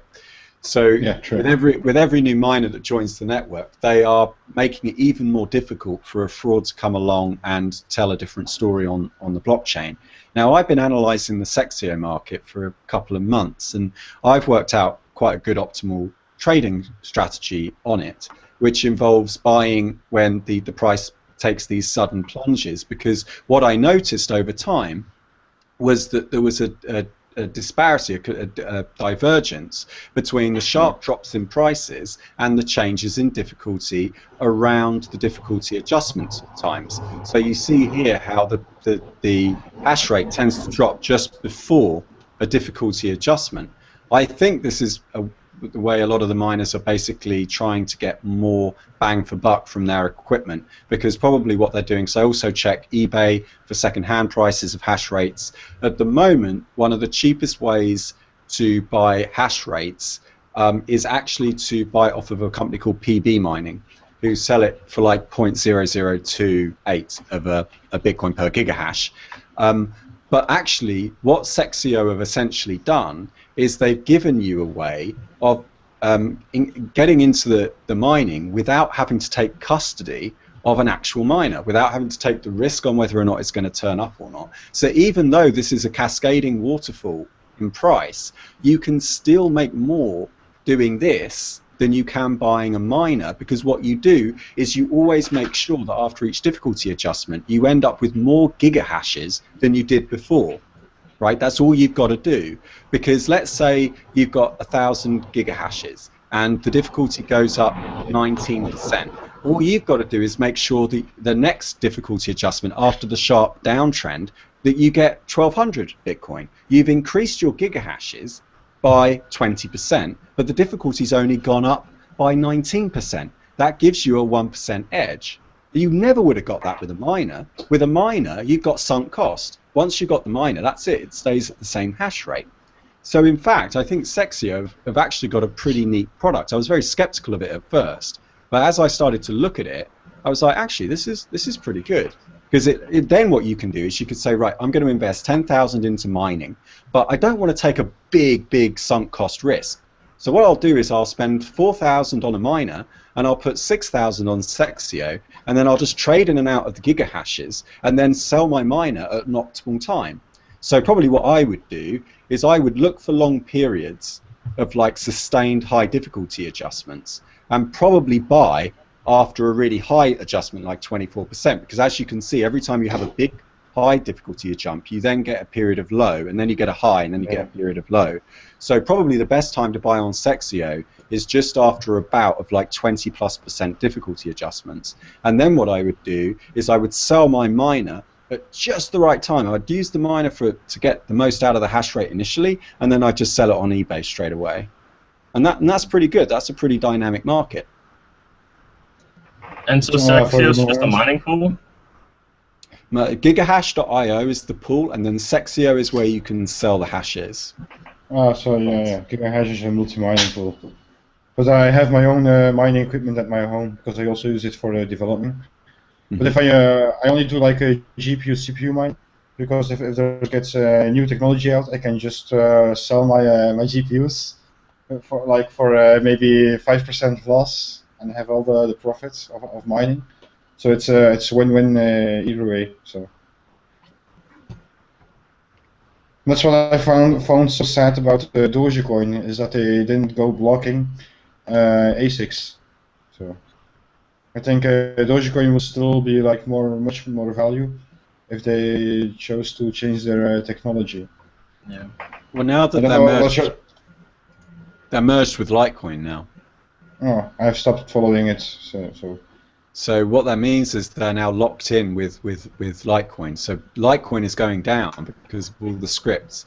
And if you remember Litecoin's website, I don't know if it still says this, it said that they were ASIC resistant, that their choice of algorithm originally. So their whole raison d'etre was just gutted when the script miners, because remember, these miners aren't interested necessarily in the longevity of the blockchain. They may be with Bitcoin, because I think that Bitcoin has a slightly different ethos around it. I think a lot of people that mine on Bitcoin actually care about it, and they want to continue to mine it. I think miners of altcoins don't really care about the coins. That's why you're seeing all of these scrape mining techniques that are used. Yeah, they're not trying to maintain networks, they're trying to make money. Yeah. It's cold hard. That's true. It's cold hard economics. That's why I've always kind of been, I guess there's two kind of schools on the ASICs. On one hand, like in Bitcoin's case, you have a lot more hashing power, and therefore the network is more secure. On the other hand, you want the network to be as decentralized as possible, and you want as many people mining or having nodes as possible. So it seems for like a lot of altcoins like Doge that they should want GPUs and CPUs mining them, because they want as many people as they can to be mining. While Bitcoin wants the network to be unhackable, unattackable, we should say. So I'm not sure when you should apply, ASIC or non-ASIC to a coin, but there's definitely two ways to go about it. That's the problem with the that's a grid seed. But those now they've just lost their ROI, haven't they? They've just completely been destroyed. I'm sure, yeah, probably. Yeah. And they were all the rage like a few months ago, and that's the problem: is the scarcity of all this hardware, especially once it becomes specialized with ASICs, really has a big impact on environmental considerations. And my advice for the people who want to see an ASIC, buy hardware. there's an open one. Say again, Tom? I just think the mining hardware for normal people is generally a bad investment. You should probably try to buy Bitcoins and hold them instead. The mining hardware, like we saw in that presentation by Vitalik, shipping an ASIC for 7 to 10 days, you lose, I think it was like 25% of the value, maybe even more, by having it in a box not running. Like Chris is saying, buying the mining shares might make more sense because you can flip them. But again, you're just buying shares in something. I'm not sure if it's going to pay off or whatever. Well, it's shares that pay dividends. That's the key difference. The problem with these, or the reason why I think, because do you remember I was very skeptical about Sexio, and I am still in the sense that I don't like that they've got all the customers and that they're taking up all that market share. But I actually, as I looked at it a bit more, I thought, well, look, we know that we need the network to be secure, but we need to attract miners to the network in order to keep it robust. So given that as our starting point, actually what this allows for is de-risking strategies. This allows miners to de-risk their positions by not going all in on the hardware, but actually trading in and out of the hash rate, because whilst you're holding those gigahashes, you're earning dividends. Now, I think what's making the Sexio gigahashes more attractive is they're starting to reach the same price as PB mining, which traditionally has been one of the cheapest ways to buy the gigahashes, mostly because you're locked in for 5 years, by the way. Once you buy them, you have to keep them for 5 years. You can't trade in and out.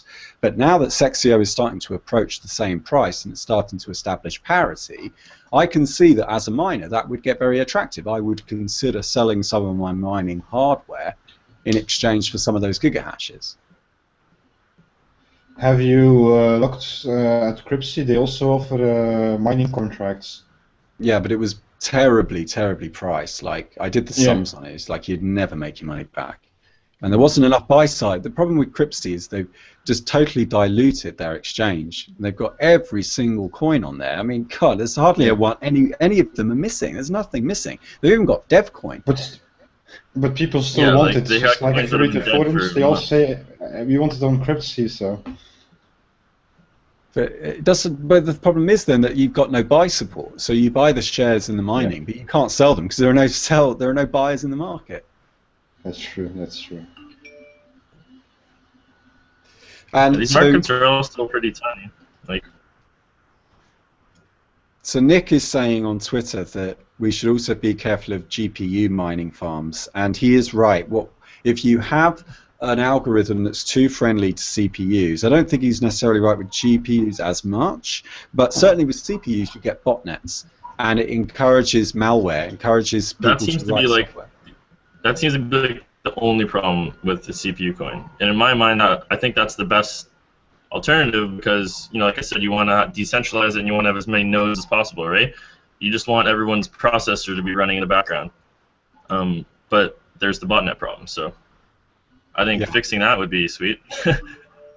The fact is that frauds are a feature of our environment, whether we like it or not, and we can't act whilst ignoring their presence. So I think that what's interesting about what Feathercoin are doing is that they've actually got a policy of saying, we will change our algorithm in the future if this gets too attractive for ASIC miners.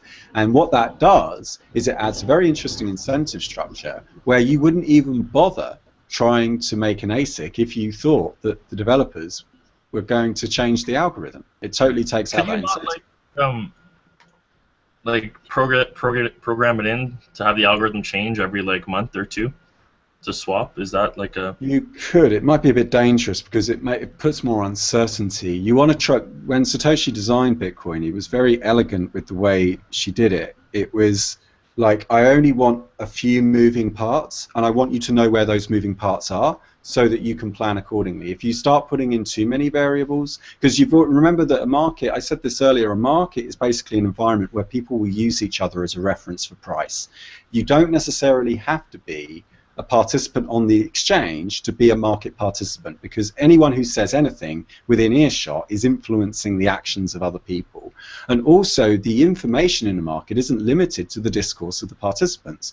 The information in the market can include hurricanes and earthquakes and asteroids and all kinds of things, right? So we often get deluded, particularly economists, and let's face it, economics is a fraudulent profession because they don't take into account that A, you're studying human action, B, within the context of an uncertain universe, right? So I think that you definitely want to keep your moving parts of your algo fairly consistent. But as for like human psychology and what developers do, I mean, that would be I would say, put the uncertainty in the human decision making rather than in the algo. Have they solved the fake hash vulnerability? What's the fake hash vulnerability, sorry? Can I explain a technique if Thomas agrees? Because I don't know if it's allowed. It's just where you submit more invalid shares, so you get a higher percentage on your share rate. I can explain on how to do it. But yeah, it's within the pools. Yeah, but it's not a feature pool, of the protocol. Yeah. Yeah, we had that, like Nut and Sven run pools for Feathercoin and for other coins, and they're very experienced pool operators, and they told us stories about people that would come in that wouldn't find a single block for like 20 days or whatever, you know, some extreme period of time, which is like, you've got to be the unluckiest person alive, like, to not get a block that long. Yeah. But that's not a problem. I don't think that pools are a permanent feature of blockchain. I think eventually everything electronic will be a miner. Like the mining will just be in the environment, because if you look throughout history, you can actually try to understand our modern world is very, very technological. What we're good at is we're good at automating away manual tasks. And for a while, jobs can exist, but those jobs don't exist to give those people work to do. Those jobs exist so that the workers can learn how to get ever more efficient at their jobs, so that eventually you can just reduce the whole thing down into something very, very simple. And I think that's what we're doing at the moment with these ASICs. These ASICs will eventually just end up as being space heaters and lights and lamps and, you know, that kind of thing. Nice little antiques. Yeah. So I don't imagine the poolers. Yeah, door stops. They have to be melted down. Someone could actually run a business buying old ASIC miners and then breaking them up for parts. And that's an idea. Salvage ASICs. Yeah, salvaging. No, but because I saw a lot of the people. I saw on mining pools just a lot of posts like from fake shares submitting. So I went under investigation and found a method on how to do it. But then I was really surprised. Is like how the pools have to implement a feature by default. Like if you submit like for more than 1 or 2%. Invalid shares, they have to notify you, because then they're not even running profitable. So yeah, well, they just don't do the payouts. I think that's what a lot of mining pools have done. They just withhold the payouts. And there was actually quite a big argument on Bitcoin Talk a while ago, where one of the oldest pools, I think it's Aegis, the guy that was running it, even though it was one of the original Bitcoin mining pools, he risked his reputation by refusing to pay this one guy, and there was huge arguments going on because he was convinced this guy was acting fraudulently. Yeah. But I always intrigued on how people find always a way to manipulate things.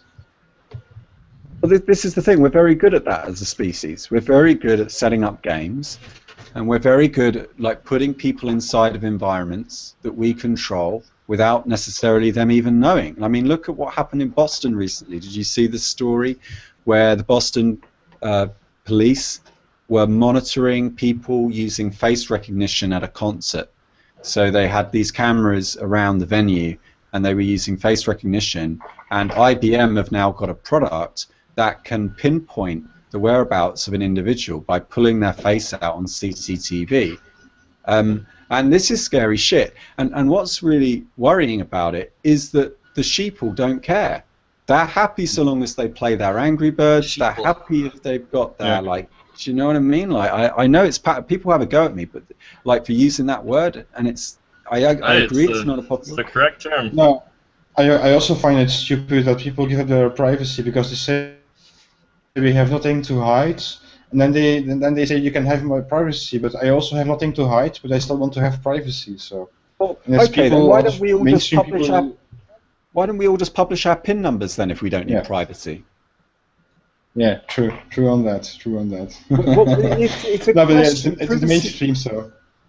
Privacy is a function of time. There's no such thing as privacy in the future because privacy is an intensely present concept. What we're asking for is privacy from our peers. I'm not saying that people that exist 100 years from now as historians can't go through all my shit. That's fine, because I kind of accept that nothing can really be hidden from the universe at large. But I just don't want people that could maybe take private information about me, and if they've got a grudge or they don't agree with my political positions, could come and find me and kill me. That's what I disagree with. There's all kinds of reasons that may not be obvious to you as to why you need your privacy. But the mainstream people think differently. How in Belgium they think. How they say, oh, they can know everything about me that they want, but yeah. Yeah. Well, but remember, it's not their fault. They've been conditioned by television. They've been conditioned by world events. They've been taught how to be afraid, and now they're very good at being afraid. We don't teach people how to be in shock, how to give things time, how to think things through. We teach them how to be afraid and how to react to that fear instantly. Right? Be scared.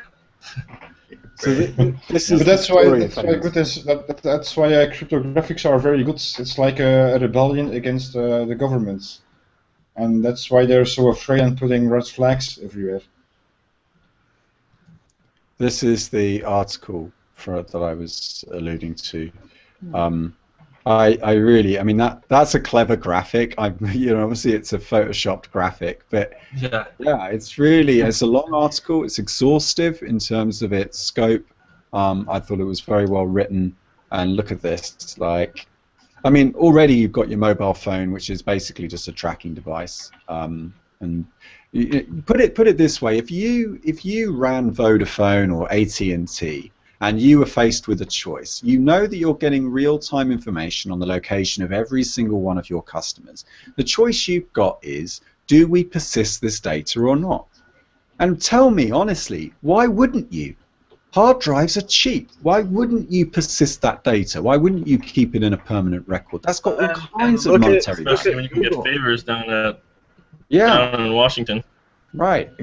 Google had those little cars driving all over the world. And they said, hey, we could scan Wi-Fi, and we could see if there's open Wi-Fi around here, and that would be really useful. We could also see if there's closed Wi-Fi. We can see what kind of security they're running, what kind of Wi-Fi they're, all that stuff. And somebody said, yeah, do that. Like, yeah, they got sued in Europe, and I think it's in Germany, if I remember correctly.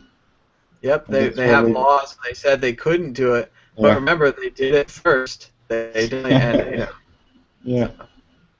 And like Chris said, because disk space is cheap, because database space is cheap, and the value of having a database full of objects is incomparable compared to the value of having an empty database. So you've got to fill that database up. True on that. So, but like Chris, it's like you showed. It's like in America you have the television show Las Vegas, where they use all of that high-tech stuff to recognize people and so on. It's like the same news show, but it's getting a reality. I remember years ago I went to Vegas, and someone was working there in the casino, in the computer center, and what he told me, it's not a secret or anything, but all of the slot machines are networked together. they know exactly how much they're losing from each machine at any time. If one of the machines goes bad, they know that it's paying out. They know the exact payout ratio. They know all of these numbers. So, and that was years ago. They know way more now. So. Would they manipulate it? Do you think? They know the beauty. The last time I went to a casino, they have a new system. They don't use coins and dollar bills anymore. They put your money on a little card. So they actually know that I went from machine A to machine B to machine C. I played 3 coins there. I went back to machine A. Like, they know your actual movement patterns through the casino because of these little chipped cards. And that's just because you're putting the card in a machine. It's not even really a GPS tracking type chip yet, which of course they're going to be able to do with the next generation of RFID chips. They're very inexpensive. I know they In Belgium, you have banks of the Belgian Post, where they put a RFID chip inside the card. So if you build a big enough antenna, you can follow them and know financial data. Exactly where they are. You can make a big map and just put them on there like dots. And that's why people do have Faraday type cage devices, tinfoil little boxes that you could put your passport in if you don't want to be tracked. Because the new USA passports include RFID chips, and if you damage them by smashing them with a hammer or putting them in the microwave accidentally, they won't let you. I mean, they'll let you through customs or whatever, but they'll give you a really hard time, I imagine. And if you damage your passport, you're obviously damaging USA property, that kind of thing. So you cannot. I would not suggest it. Perhaps if you're out of the country, maybe then you'd want to be less tracked, and it would be more understandable that you had a problem. But in general, no, I would not damage your passport. You don't want a USA passport anyways. Yeah, I like to stay in Europe because if I go to the USA, they're going to investigate me, I think. Yeah, you become a person of interest. You become a person of interest. Yeah, person of interest. At the moment, they don't have the CPU power to watch everyone at the same time, although that's likely to change in the future. So at the moment, you only get investigated if you trigger some alarm. But they're still data mining, right? That's all they're doing is recording and data mining everything. They're recording everything we say everywhere. And if they ever have a problem with you in the future, they're going to look you up. So I'm not against mass surveillance. I'm against who owns it. And I think what needs to happen is this needs to be put in the public domain. What would take away that power? Decentralized. Yeah. I'm actually a member of the Quantified Self meetup group in London. I'm one of the co-organizers of the meetup group. And it's this wave of people that I think are going to own this space in the future, because these guys are tracking, and I do it too. You track your heartbeats, you track your steps, you track your diet, you track your sleep, track everything about you, because you want the data to make you smarter about who you are and how you can improve. We're reaching a higher level of consciousness in the sense that we're becoming more self-aware, and we're reflecting with less ego on our daily habits and our actions. The trick is to never stay the same. Someone will always manipulate you if you don't change, and that's what the NSA have over you at the moment. They've got your routines. That's what they're mining for. They're looking for patterns. They're building graphs, and if you do the same thing every single day, you're predictable, and therefore they can manipulate you. So I think it will be the quantified self movement eventually that will discover this blockchain technology, and they'll go, wow, the more we change, the harder it will be for them to play games with us. Why don't we put all of it, if everyone made that data public, if you made all your tracking, all your devices display it publicly, the NSA wouldn't have the edge over you anymore, right? Because now everyone would have it. It's no longer just theirs anymore, right? Well, but the real problem is not just knowing your patterns, but knowing when you break your patterns. When you've gone outside the lines, especially if you're on a certain list, then they're like, boom, boom, on a list outside the lines, let's get them, There was somebody played a trick on Facebook where they just started, I think they wrote a script where they liked every single post on the page, and I think this is great. I think Facebook is one of the biggest frauds on the planet. Like, I just cannot believe how this company has somehow managed to persuade people to log into their site. They've got a revolving door of clients.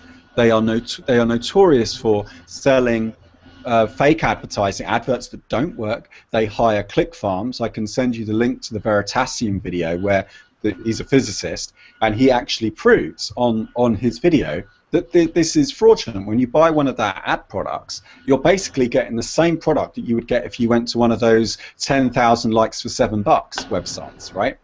They're doing the same thing, right? So it's like Facebook are just a bunch of con artists.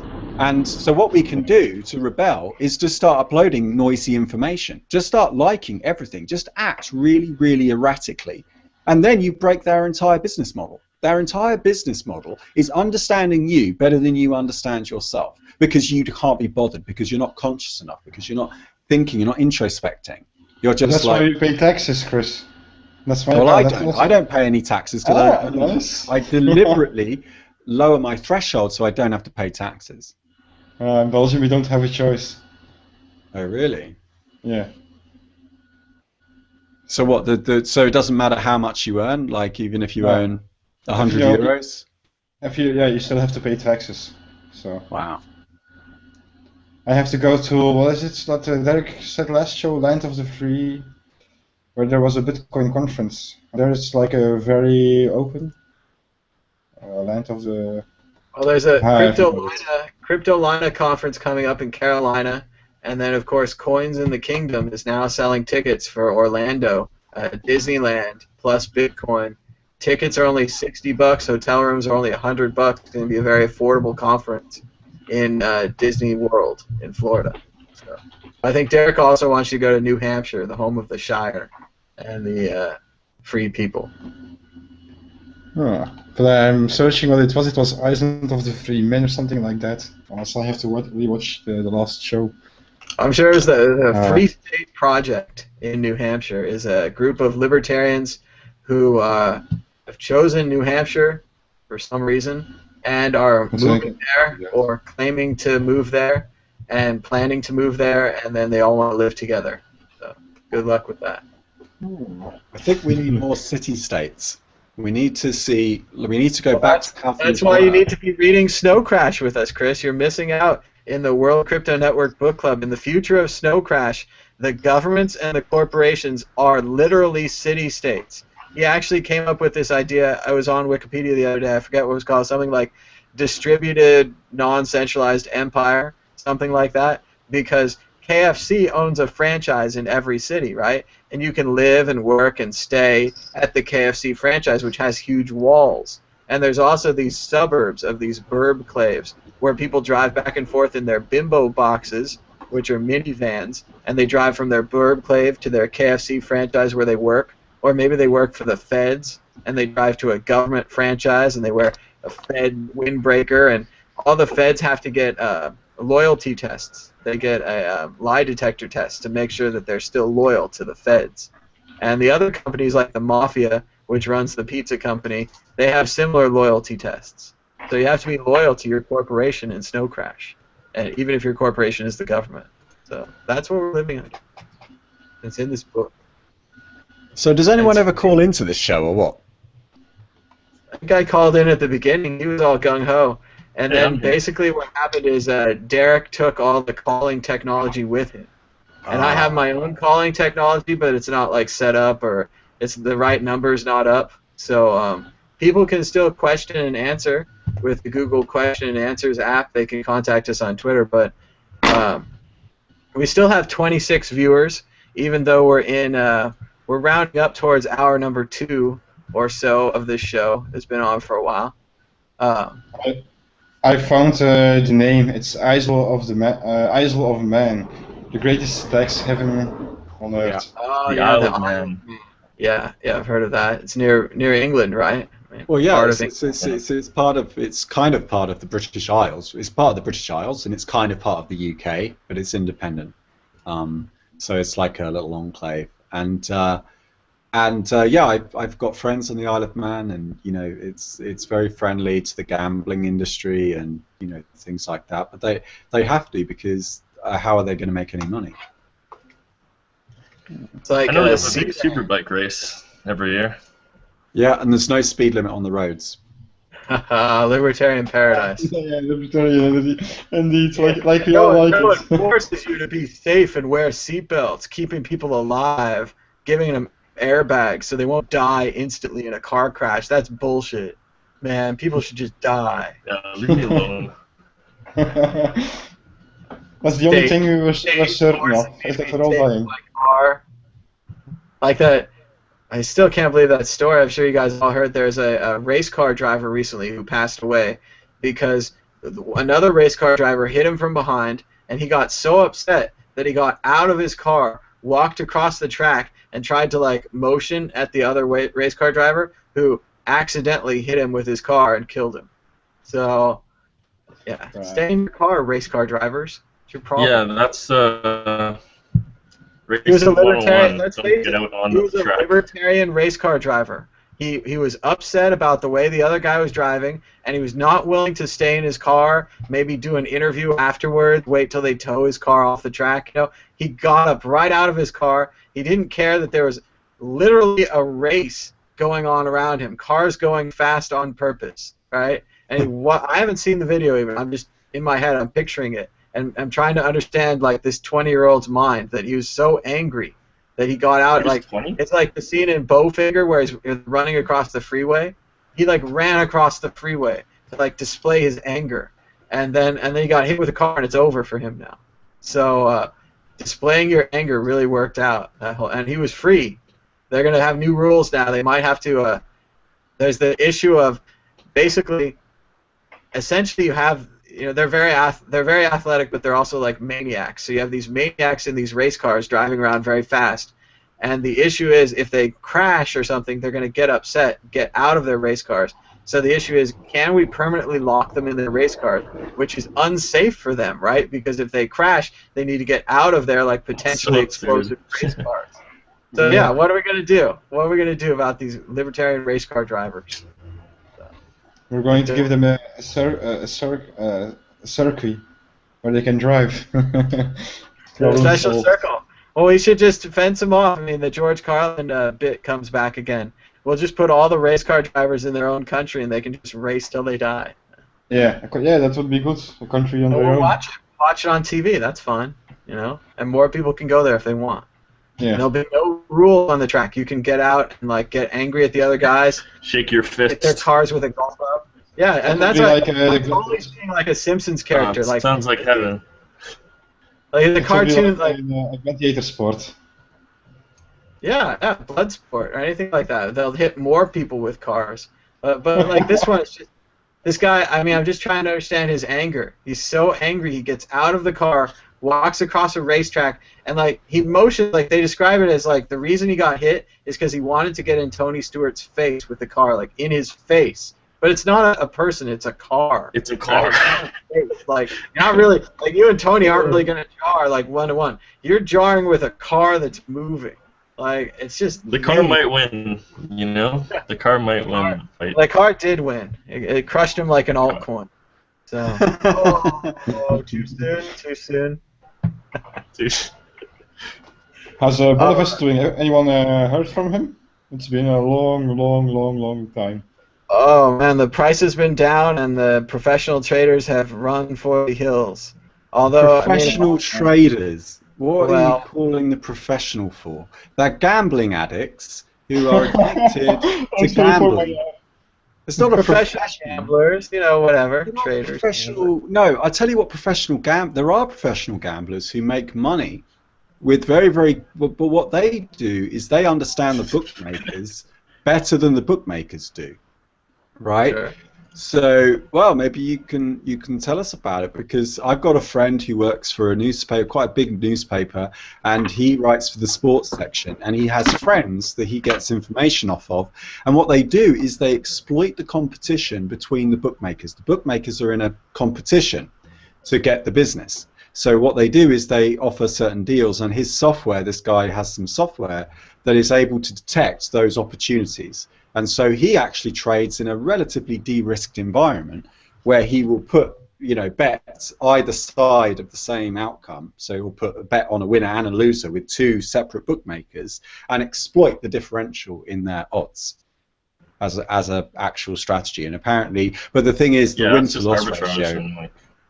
Yeah. If you would perform arbitrage on the crypto exchanges, Is the delay relative? Like for Bitcoin, you have maximum half an hour. That does Like, seem to be the problem. That different exchanges, different sell times, and that's why I think that they haven't completed that arbitrage yet. They're trying to fix that. Well, no, you It's just make also sure that volume, you've got a too. float. You have to have a float on all the exchanges. What? So as long as you've got the money on each one, it's fine. And then you just have to have a round robin of funds going around in a pattern. So Oh, you this can, is some yeah, video. I'll try something.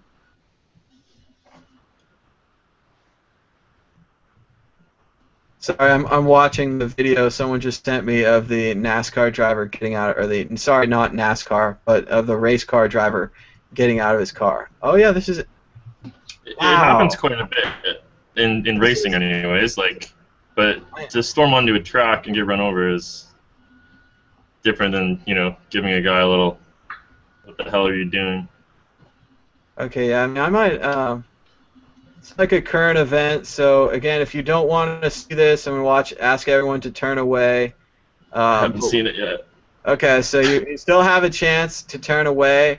I'm giving everyone fair warning, full warning. Again, we don't own this video anyway, and there's no sound. But just the pure madness of this guy getting out of his car. As you can see, the cars are clearly flying by at 40, 50 miles an hour, and he's out of his car. Look, he's pointing it down. And I mean, I don't think we're not gonna go all the way to like. I mean, obviously he's out in the road here. I was like, oh shit, that was it. Yeah. Well, fucking hell, that was really horrible. And so Yeah, he's that's an what idiot. happened. That is just madness. Like there's no, and that's the libertarian Well, thing. people are angry and people rage. They, That's Don't the make smart decisions. libertarian thing.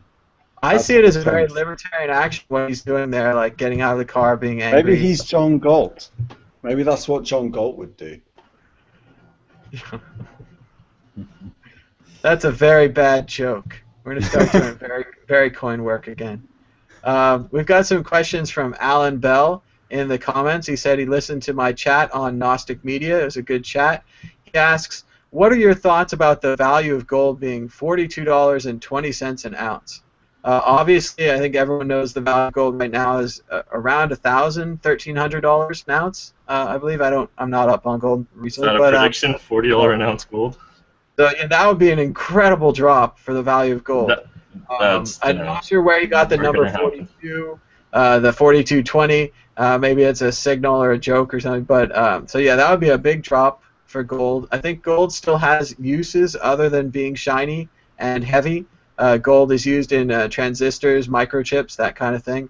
But I don't know. I mean, if that's what you're saying, it's going to. I don't own any gold, so I'll Gold's be all only right. going one way. Yeah, me too. Just We only this have one. bitcoins. We only have bitcoins. Yeah, just have some bitcoins and some bills and dollars. So, but Yeah. Honestly, I hold precious metals and I hold Bitcoin. That's it. Chris, only do you, have- do you have any thoughts on gold? Because he specifically asks. He says Bitcoin is making money to end money. That's a good comment, and he also wants to know what Chris's thoughts are on value. And I assume he means the value of gold, or perhaps this room. So I do own some gold and silver, not much, just like a little bit, because I kind of like it as like an art market. And I'm looking at the price now. So the price of gold is going up, and I don't know what to think about it, because to be honest, I don't watch this What market is the very price? much. Just for It's reference? $1,300 an ounce. Yeah, so I was right. The prices of gold and silver are both heavily manipulated and heavily suppressed. Well, the problem is it's a futures price. What you're being quoted there is not an exchange price, it's a futures price. So it's just the price of a piece of paper. It's not the price of physical gold. Right. Yeah, true, it's not The price physical. of pieces of paper. Yeah. So And the that, thing is, that's, like, there's That's why record people demand quote for crypto. silver. Like, you can look at the U.S. Mint this year, like the Silver Eagles, it's highest demand on record, yet the price stayed below $22. Like, it's all being suppressed and manipulated, and it's a fantastic buying opportunity.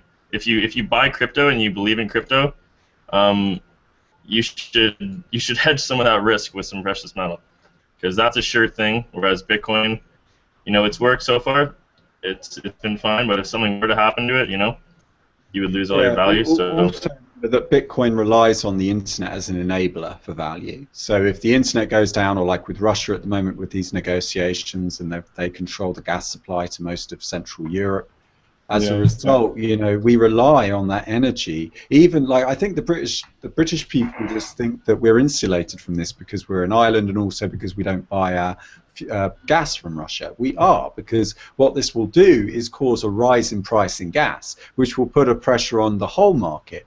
Right, so our energy bills will go up too. We're also very entangled with Europe as well. We've got all kinds of business interests in Europe, and if all those business deals go south, so does our economy. I'm curious, where does England purchase their gas? I think we have our own gas, and I think a lot of our. And, no, I don't want fracking? I don't want to. Yeah, we're fracking. Where from? Poisoning everyone's drinking water. You have a lot of solar power also in England. Yeah, but not. But I think once Russia shuts down the gas, there will be a third world war, because now the Netherlands are very pissed off because they shut down the airplane, and I'm also starting to have it because they're just they don't want to do any diplomacy work. So in the end, I think if now there's a business war in English, so I think the next step will an economical war. Sorry. So I think the next step will be total war. So now the parties are looking for a solution. We also can't forget about Syria and Iraq. So around Europe there's a lot of war going on. So it can very easily escalate. So I was just gonna mention Syria for another reason when we were talking about Bitcoin and how it was tied to the internet. Edward Snowden recently reported that the United States made Syria lose its entire internet connection. That's right, the entire internet connection of a country was allegedly taken down by the NSA from Snowden. And this is a breaking story. I haven't really read it much, but just broke today. So it's possible. The world's getting pretty crazy. I didn't want to commit myself, but yes, I thought it was from Norway, and UK gets most of its gas from Norway, and then also from Qatar at 27%. So Norway 55%, Qatar 27%, and the Netherlands at 14.6%. So we're still, but what's going to happen is the Russians are going to end up bidding up, the Eastern European countries are going to bid up the global price, because the fact is that, I mean, you know, it's not that the world is a mad place, it's just that we're more aware of it now because of the internet. This is actually one of the most peaceful periods in history. And in Belgium they got a nuclear power plant sabotaged. I don't know if you have heard it on the news, Chris, because you're from England. Say again? In Belgium they got a nuclear power plant sabotaged. So there's also one extra nuclear power plant down in Belgium. They're now investigating everything, so also, like you say, the prices will go up this winter, because Belgium will have problems, because 4 nuclear power plants are shut down in Belgium. So. Yeah, and so I think gold and silver, to bring us back to our original point, this is also an article in the Washington Post here on Russia, but I think gold and silver are probably good buys, but what I don't agree with is these preppers who just end up like buying insane amounts. Like, you're probably going to want food and water first, right? So you're looking for food and water that can last, and don't buy into all this like Alex Jones shit with like fluoride and all that, like it's got to be really, really, really pure. You're looking for things like honey, for example, doesn't have a use-by date. It lasts forever. And you've got to look for like sugar, for example, if you store it in a cool, dry place, doesn't really go off. Salt and things, you know, and like canned foods, things with long shelf lives, is probably a good investment anyway, because even if things don't go tits up, it's still a good investment because food is at historically low prices. Food used to cost 80% of your net worth, right? That's over your lifetime you'd spend 80% of your money on your food, whereas now it's like less than 5%. I don't know, probably not that low, but a very, very small. It's going back up though. It's going back up. So if you just buy like, you know, beans and pulses in tins, or like you buy like if you got like a big freezer, buy lots of frozen vegetables where it preserves all the nutrients in them, things like that. That would probably be a very prudent choice. Well, yeah, you know, I just I guess I am one of those people. I like to preach gold and silver, and Because most people don't understand it, and they, why would I hold precious metals? It's stupid. It makes no sense. It's a barbarous relic, as they say. But like, I don't have very much money, but I like to do it out of principle because that's what I believe in. And regardless of, it's a sure thing. It's set in stone that gold and silver prices are going way higher because paper money is doomed to fail. It's just same thing with Bitcoin. It's guaranteed to go higher because paper money is doomed to fail. So it's just basic math to me. And you have to replace paper money all the time. It keeps going bad. It keeps wearing out. It's not like coins.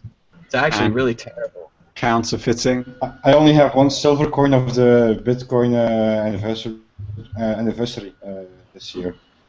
Nice. So, What do you guys think about, I like those physical 1 ounce coins you can buy. I know Verycoin did it, and MaxCoin was like crowdfunding it, and I think that's cool. Hold on, let's get it. 2 seconds. That would be great if you could get a Max coin made out of silver, because it would have the value of silver. At least it would have some value, yes. See. Poor Max. Oh, coin. I was pretty excited about the launch because it was CPU coin, and I remember I had 3 computers going. It was my first attempt at mining, and the developers just released like a not working wallet. Like, it was the biggest hassle. It was like 16 hours later when people were actually up on the network mining, and by then it had already been mined, like probably by the devs. It was the biggest disaster of a launch I'd ever seen, and it was, I guess, my first launch I'd witnessed. But MaxCoin. It was pretty bad. That was after Dogecoin had gone through the roof. It was pretty bad. So there's a big belief. But you can't see it. The quality is too bad. It looks like a Bitcoin. It's like a B. Yeah. Yeah, that's from the anniversary. Yeah, it's from the Bitcoin anniversary this year. So, I mean, Very cool. but I think Thomas celebrated it in one of his shows. Nice, 2012. That's my first Bitcoin. Yeah. Yeah, I got a couple of the Sons of Liberty little divisible silver at Porkfest. That was pretty fun. Just $20 worth. Yeah. I think we talked about the war. I think it's important to remind people that this war has already started. I think it started when MH17 went down and you got the propaganda wars. This is going to be information warfare, right? So this is one of my heroes, Stephen Sackur here on the left, who's a BBC journalist. A lot of, I've just watched him so much over the years, and I really, really liked his hard-line questioning style. He's clearly a philosopher. He's clearly somebody who's very, very curious, and he just wants to get at the truth. But when I saw him do this interview with the Prime Minister of Moldova the other day, like just in time for when, not long after MH17 had crashed, and obviously Moldova, if you know anything about your geography, is next door to the Ukraine, slightly to the left-hand side and down a bit. And these guys could be on the Russian federalists' game plan, right? So look at how Parisian this scene looks, right? He's in a cafe. Later on, you don't see it in this short clip, but later on, you're going to see people holding lattes, and they're walking around a fountain with their kids in the pushchairs. They look so European. They don't look Russian. They don't look like people that are going to go around taking their shirts off and killing bears like animals, right? And it's just this us and them mentality. It reminds me of the altcoins in the way that they've got like this whole kind of tribal thing going on, where it's like this sort of zero-sum game. And I'm just scared that we're going to get caught up in the crossfire of all of this. Nobody wants war but the psychopaths.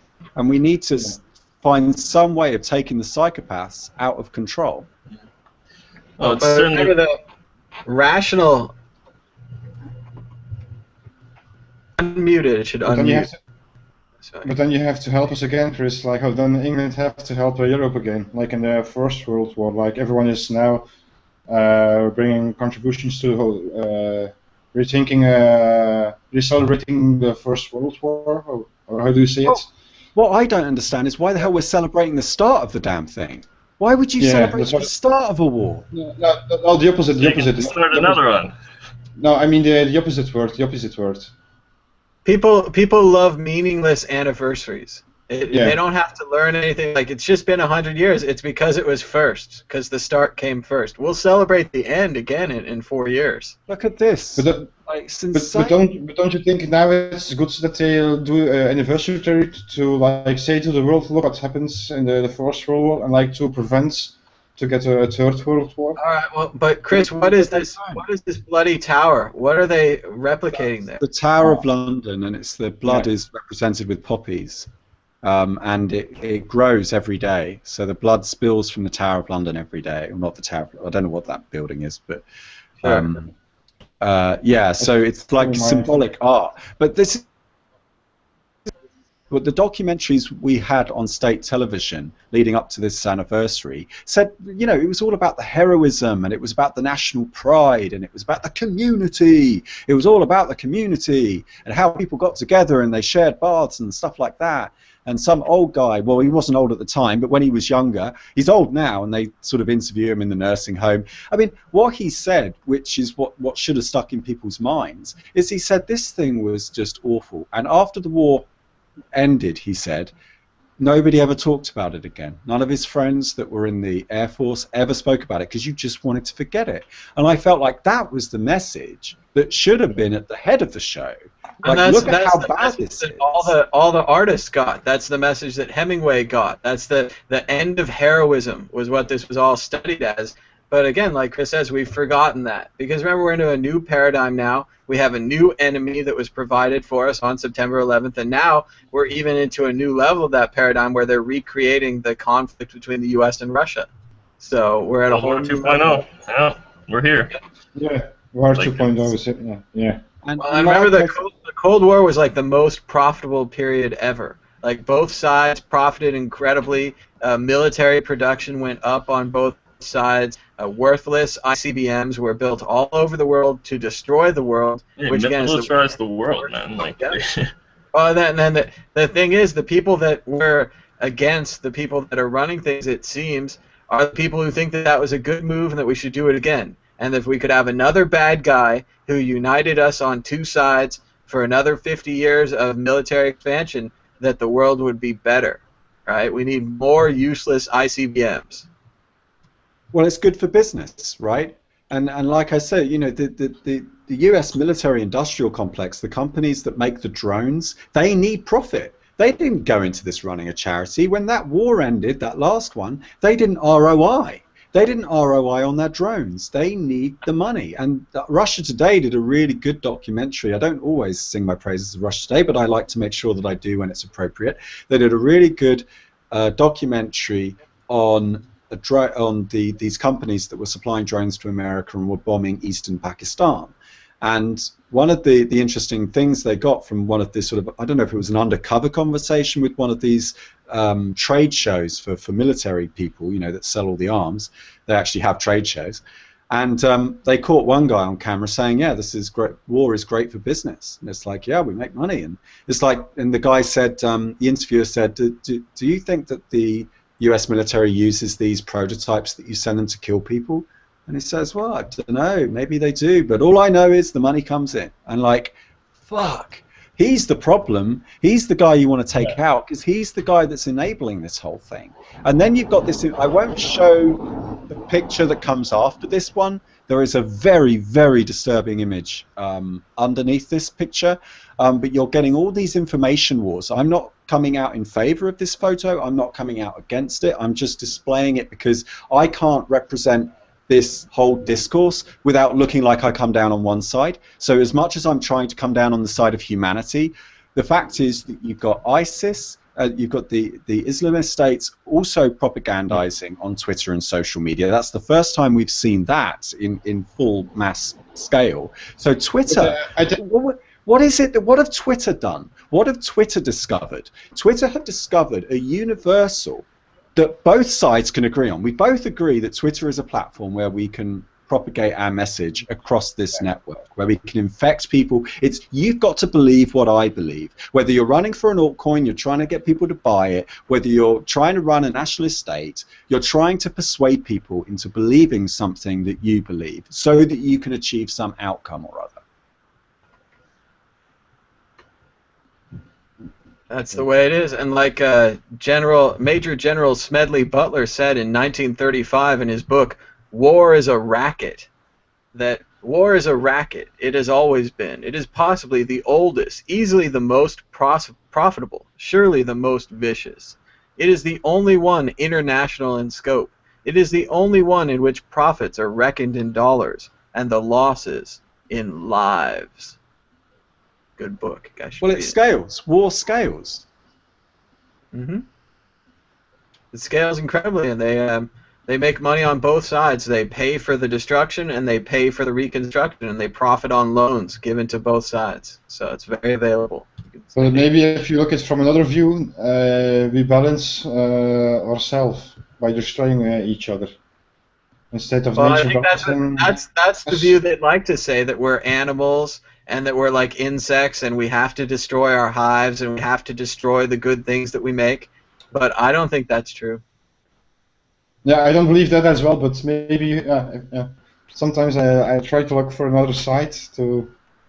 I think that's part of the whole trick, is that they're trying to convince everyone of that dark idea. And yeah, there are bad people. There's bad situations. People need money sometimes. They need to do things to get it. But in general, I think that we're good people, and that the good people are going to figure out through the internet how to work together, and that because of this good people network that we're going to build, we're going to rise above the traps put together by these bad people that may have been running for thousands of years. These could be really good traps. Like, we don't know how good they are. What happened in the 20th century? What happened in the 20th century was you saw the superspeciation of the human race, right? Actually, you know what? Maybe Hitler's diagnosis was right.Maybe it's true there is a superior race, but the superior race was the Einsteins and the Niels Bohrs. It was the peaceful thinkers who thought critically about the world, never assumed like they'd reached a final resting place of thought, didn't get attached to emotional ideas and then like relentlessly like push for their agendas without ever criticizing their own judgment. The species fought. You had the high order thinkers, these physicists and these philosophers, and making these discoveries. They just showed like an open-ended curiosity towards the world. They never assumed they were right, and you see it now every day on GitHub and in SourceForge and these open source development communities. The internet is like a new continent. When you disagree, you go online, because you can't kill each other online. Like, you can't hit each other online. And these threads on these forums are just perfect, because people can get upset and people can have a go at each other, but it usually either fizzles out, or in the case of GitHub, it arrives at a binary solution. Either your commits get put into the main chain, or you fork and you go off and do your own project. And that's a perfectly civilized way of dealing with conflict. And what happened in the 20th century was you had the animalists, or what I like to call the fuck it philosophers. Fuck it philosophy is when you go, oh, fuck it, we're all just greedy. Oh, fuck it, we're all just animals. Oh, fuck it, fuck it, fuck it. Let's just fuck it. Let's just have suicide economics, where we all just run ourselves into the ground. And it's a very, very, very selfish philosophy, because, well, it's not even a philosophy. I mean, it is technically, but it's a total failure of thinking, because what you've done is you've just arrived at a conclusion and then you've stopped working on it. And you're not moving with the natural order of things. So I think that the bankers and these psychopathic world leaders, they're like Neanderthals, and we are like the Homo sapiens sapiens. We're going to be the Cro-Magnons of this story, and we're going to find a much better strategy for survival, and then they're just going to go extinct. Not because the Cro-Magnons ever fought any Neanderthals. They never did. I don't believe that back in those tribal days people went to war, because there were no hospitals. You couldn't, fix yourself. If you got a graze, you died. There was no penicillin. So you never risk going to war. I think they just became obsolete. They just died out because they were going out every day for their food. And then this new breed of human came along and sectioned off their land and started building, fortresses and bringing the animals inside rather than going out for them every day. They actually had proper structure, division of labor, that kind of thing. And that sectioning off, that sounds like Bitcoin. Like, these new people have come into the financial world, which was ruled by these people for thousands of years. They had no innovation for the last 50 years. Credit cards and the ATM machine, hardly innovative. And then these Bitcoin people came in and started carving out little sections of their territory and taking it away from them. And once it's taken away, Bitcoin, it's never coming back. We were talking to my mom about real estate and how a transaction would move, and how you have to go into escrow and you have to put your money up for 30 days and how it takes forever. And all these different people that write all the different contracts and send them back and forth for the signatures in triplicate and all this system. They're all toast. They're as toast as the drivers that used to drive CDs to Tower Records. They're as toast as the people that used to put CDs in the little plastic cases. All of that infrastructure is unnecessary because of the MP3. In the same way, all of this banking infrastructure is unnecessary because of Bitcoin. And it's just going to happen. The same thing is going to happen over again to happen that last time. And you know the strategy for this is that this has to be a peaceful revolution. And that starts with you as an individual. People need to stop paying taxes. They need to live within their means. In fact, you probably need to live below your means because you've been living above your means for so long. And you're going to have to start getting used to ideas like living a calorie-adjusted lifestyle, where you eat according to your movements in the day. Look at what's happening in Ukraine at the moment. Lots of people leaving Ukraine and voluntarily walking over the Russian border, not because they don't believe in the independence of Ukraine, but because their government has given up on them. They're not getting supplies sent to the front line. The military equipment is breaking down. The soldiers are like, well, we've got no choice. We can either surrender and go over into Russia and be looked after, or we can keep fighting this pointless war. So people are going to, at the end of the day, make rational economic decisions. The way to stop these governments from doing this is to stop giving them your money. Is stop feeding the beast. It's just not. This is no way to run a civilization. You've got to opt out, and then they can't bomb you because they haven't got any resources left.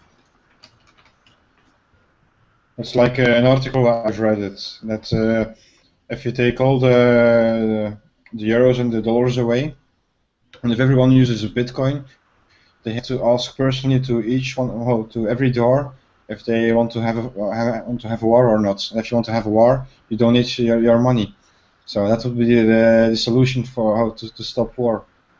Well, it requires organization. We all need to get together, enough of us online, and just peacefully withdraw your consent.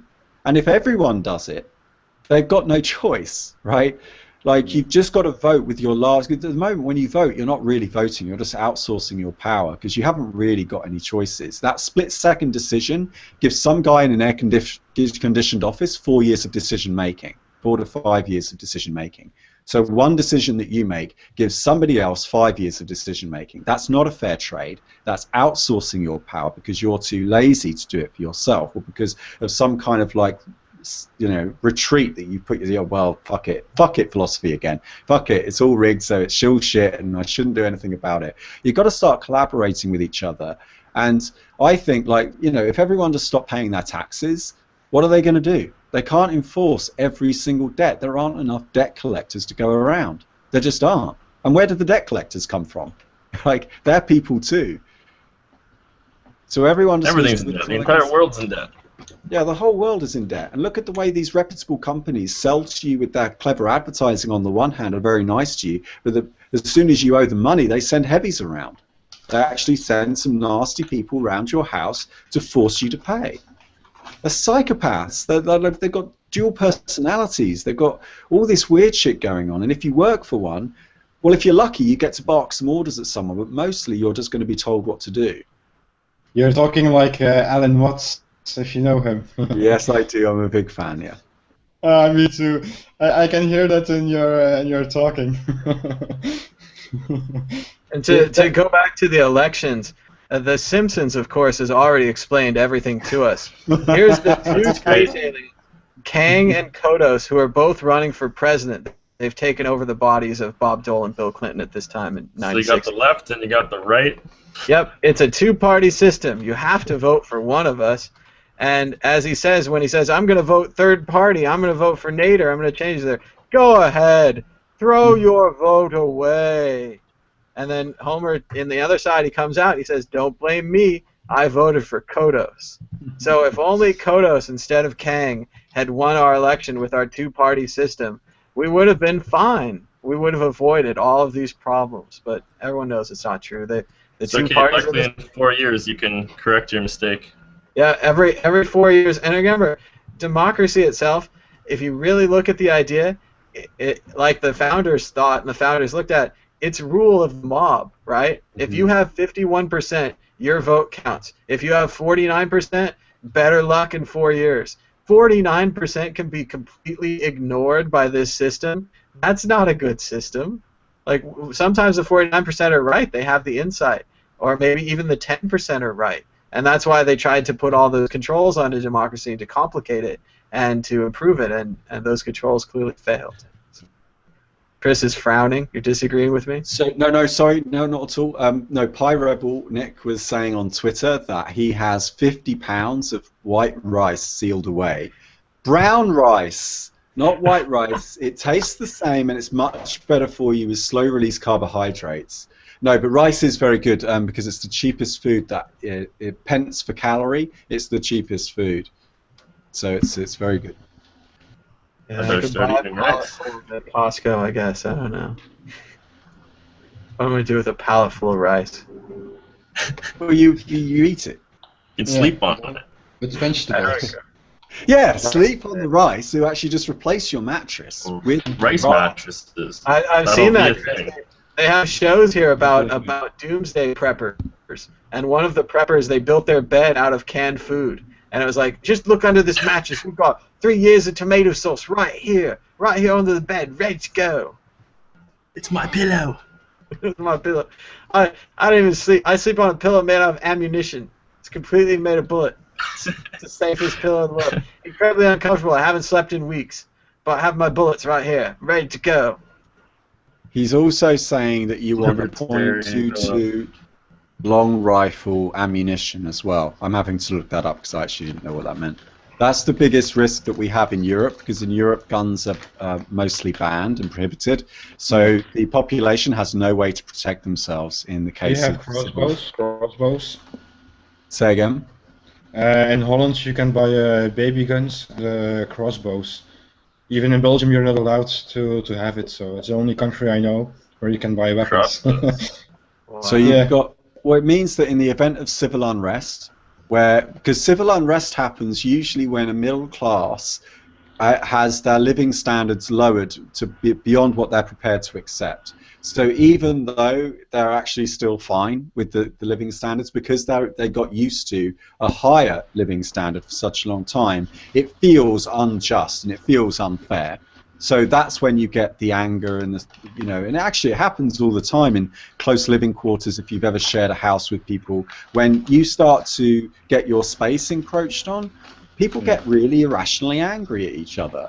And we've got no way of protecting ourselves here in Europe because we're not allowed to carry firearms. So you won't be able to protect your property. You'll just be left to fend for yourself. The criminals will have the guns, and the police and the military will have them, but you won't have them. But I think if you have a 3D, if you have a 3D printer or have enough knowledge, there is always a way to get what you want. I think what we're going to have to do. We're going to have to get some kind of underground bunker where all the really intelligent people are just taken there before it all kicks off.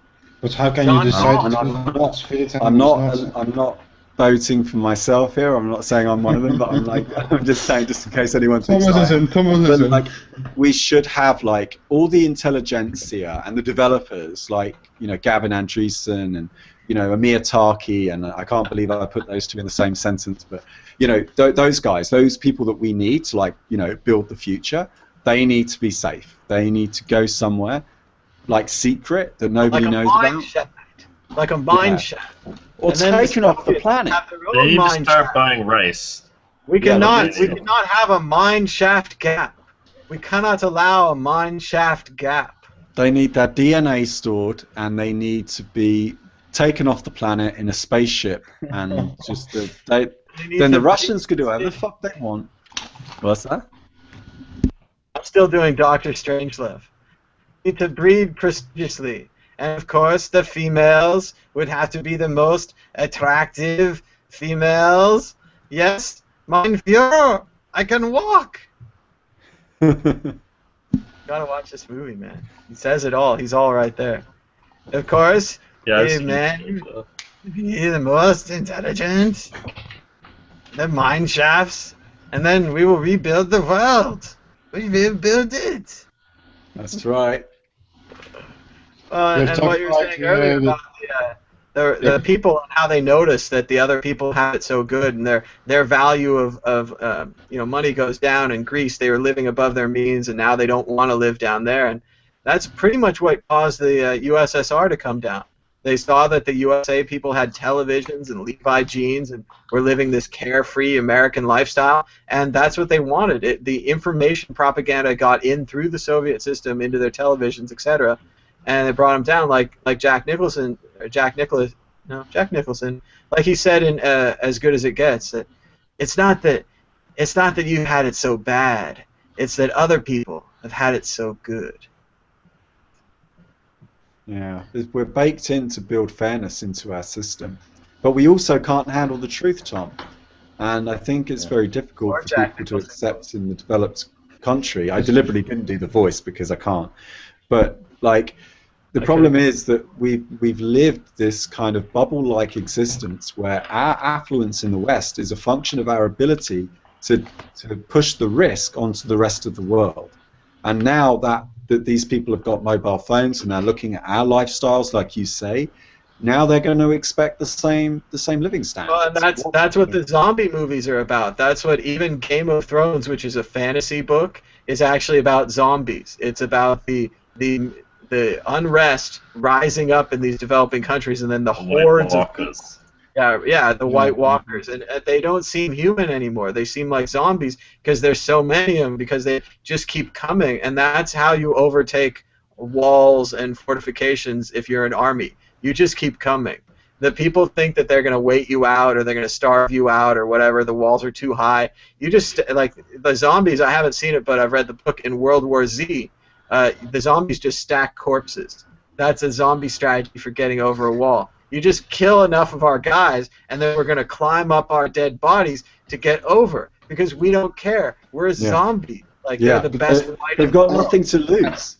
And that's why maybe the problem that with the Islamic State that they're doing. They're like reacting like zombies. They're doing horrible things like, because we see them as barbarians. Maybe that's why everyone's so frightened of them, and they don't intervene. I think part of it is that there's the sheep, and then there's the leaders. And because the sheep act like sheep and they allow the leaders to lead, they create the zombies, which are essentially sheep that don't have a leader, I suppose. So they need more leaders, less sheep. I don't know. You guys want to go back to questions and answers? Yeah. All right, let's try to get back on questions and answers. Peter asks, what are your thoughts on the potential usefulness of the side chain? And the side chain was an idea that came up a while ago to add a kind of a test network to Bitcoin, where you could test maybe some of these altcoin ideas without damaging Bitcoin, which is, of course, why everyone's afraid of side chains. No one wants to damage Bitcoin or attach something to Bitcoin that could potentially bring it down, or to bring Bitcoin into kind of a beta test environment, which, again, it is. It's software. It's being tested. But it sounds dangerous. I think it's better, as bad as people think the casino and the high-risk, high-loss action on the altcoins are, it's better to have them do the experiments than to do them on Bitcoin. What are you guys' thoughts on sidechain, Chris? It's Adam Back's idea. Is the inventor of Hashcash, who I think is very, very smart. But in this case, I don't think it's a good idea, because there are some things you can do with your own blockchain that you can't do on a sidechain. And importantly, you're not sending an important enough price signal to the market, particularly in your ability to attract the hash rate that we were talking about earlier. It's just as well that these altcoins are crashing in price, because now we've got price discovery. Now we know that the people that bought it before clearly didn't care about it, because otherwise they wouldn't be selling. What they're doing now is they're capitulating, and that's an honest signal. And that's what you need in a fair market. So I don't necessarily think sidechains are bad. I only think they would be bad if they were deleterious or damaging to Bitcoin's blockchain. At the moment, I haven't seen too many details on how this is going to work. But yeah, if it doesn't detract from the blockchain, I don't have a problem. I just don't think you're going to get the kind of learning outcomes that you would otherwise. I think at the moment the whole Bitcoin community just needs to grow up. I think that these guys have got gambling addictions. They need therapy, and they need to leave the industry. They need to just go get jobs or something, or they need to go do something else with their time and stop this stupid pump and dump scandal. Because then you can actually have some real alt chains that try to achieve something instead of just this constant perpetuation of fraud on top of fraud. I think they're just going to make bigger and better pump and dumps. Crypto, what do you think about sidechains? Oh, me here? I'm not really too sure. I don't really understand the concept of the sidechain. It's to make an alternate blockchain for separate transactions. Kind of just like test network attached to Bitcoin is the way I understand it. Okay, well, yeah, obviously you shouldn't screw with Bitcoin. Make your own stupid coin if you want to. There we go. And it's not any more expensive to make an altcoin and to call it sidechain and to make it a copy of Bitcoin. Yeah, I mean, or just copy the Bitcoin protocol exactly, make your own, and go from there. Yep. Bjorn, what do you think about sidechains? I have to agree with the rest of the panel. It's just the same as creating your own coin, and you can create your own blockchain. So you can do whatever you want. So I don't think it brings any contribution to Bitcoin. Maybe only, but to pollute the blockchain. So we'll see how it turns out. But it's also very new for me. So yep. But I don't think it will contribute to anything. All right, we got a couple more comments and questions here. Alan says that he saw Chris after talking with Andreas about value in Bitcoin. Let's Talk Bitcoin episode 102. It was a very good chat. So if you guys haven't checked that out, you should check that out. And let's see, we've got a couple more questions. Brandon writes, where'd it go? Thing scrolls. There it is. Has anyone been able to recover their lost Bitcoins from Mt. Gox by using the blockchain history? I think part of the Mt. Gox problem is that Mt. Gox wasn't using the blockchain on their internal transactions. So once you had sent your money into Mt. Gox, it was like a black box, and you were trading with like Bitcoin tokens, and you don't really even know where your Bitcoin went into that mess. And they haven't been able to prove to anyone that the transaction problem led to their loss. A lot of people think they might have been hacked, they might have been stupid, they might have, we don't know what, but until we get more information from the inside, we're not going to know.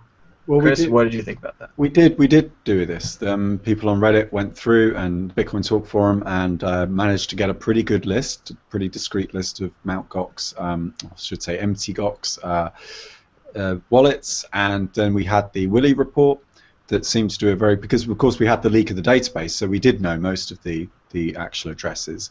So what we can't do at the moment is we can't say for sure the legal entities that possess those or have custody of those Bitcoin addresses. We can see the addresses they ended up in, but we don't know who has control over those.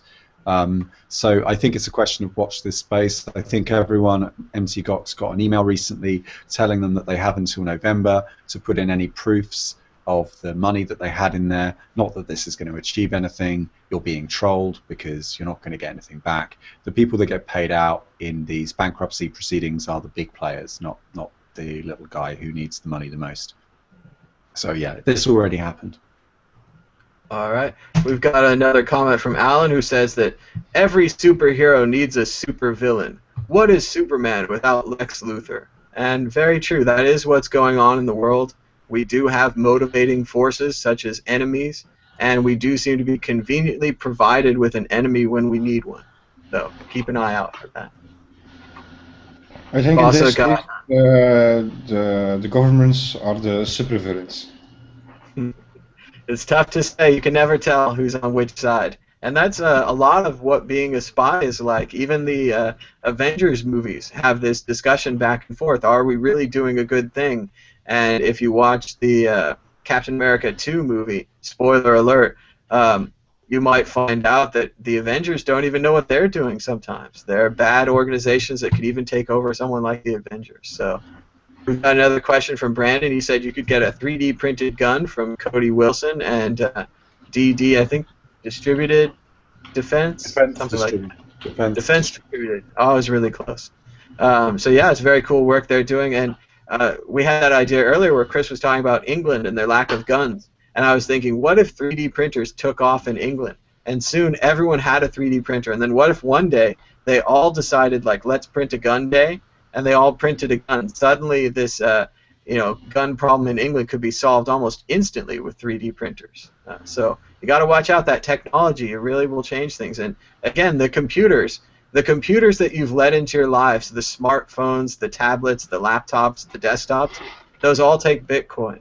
It's like a huge subterfuge, a huge surprise. All of a sudden, all of your computers accept this digital money.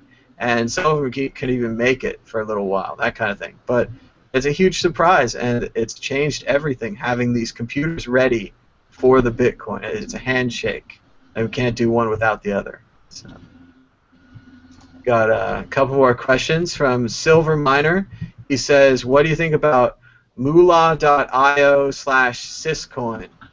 Is it another pump and dump? Well, pretty much all altcoins until proven otherwise are pumps and dumps. So, yeah, I've had a look at this, and it's another IPO. It's similar to Viacoin, which did pretty well. I think I'm going to be tossing a bit of coin in there, actually.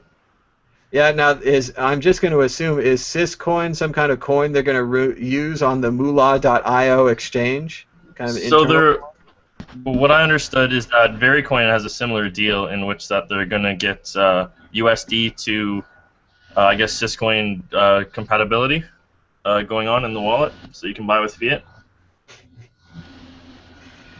Oh, all these. I mean, I don't know. The horrible thing, if you really want to know, and this is a good lesson for anyone out there running an exchange, running an altcoin, doing any of these things, the lawyers will get to you. Like, everything you're doing is creating a record, right? All of your emails, all of your text, all of your web pages, all of your revisions, everything is being tracked.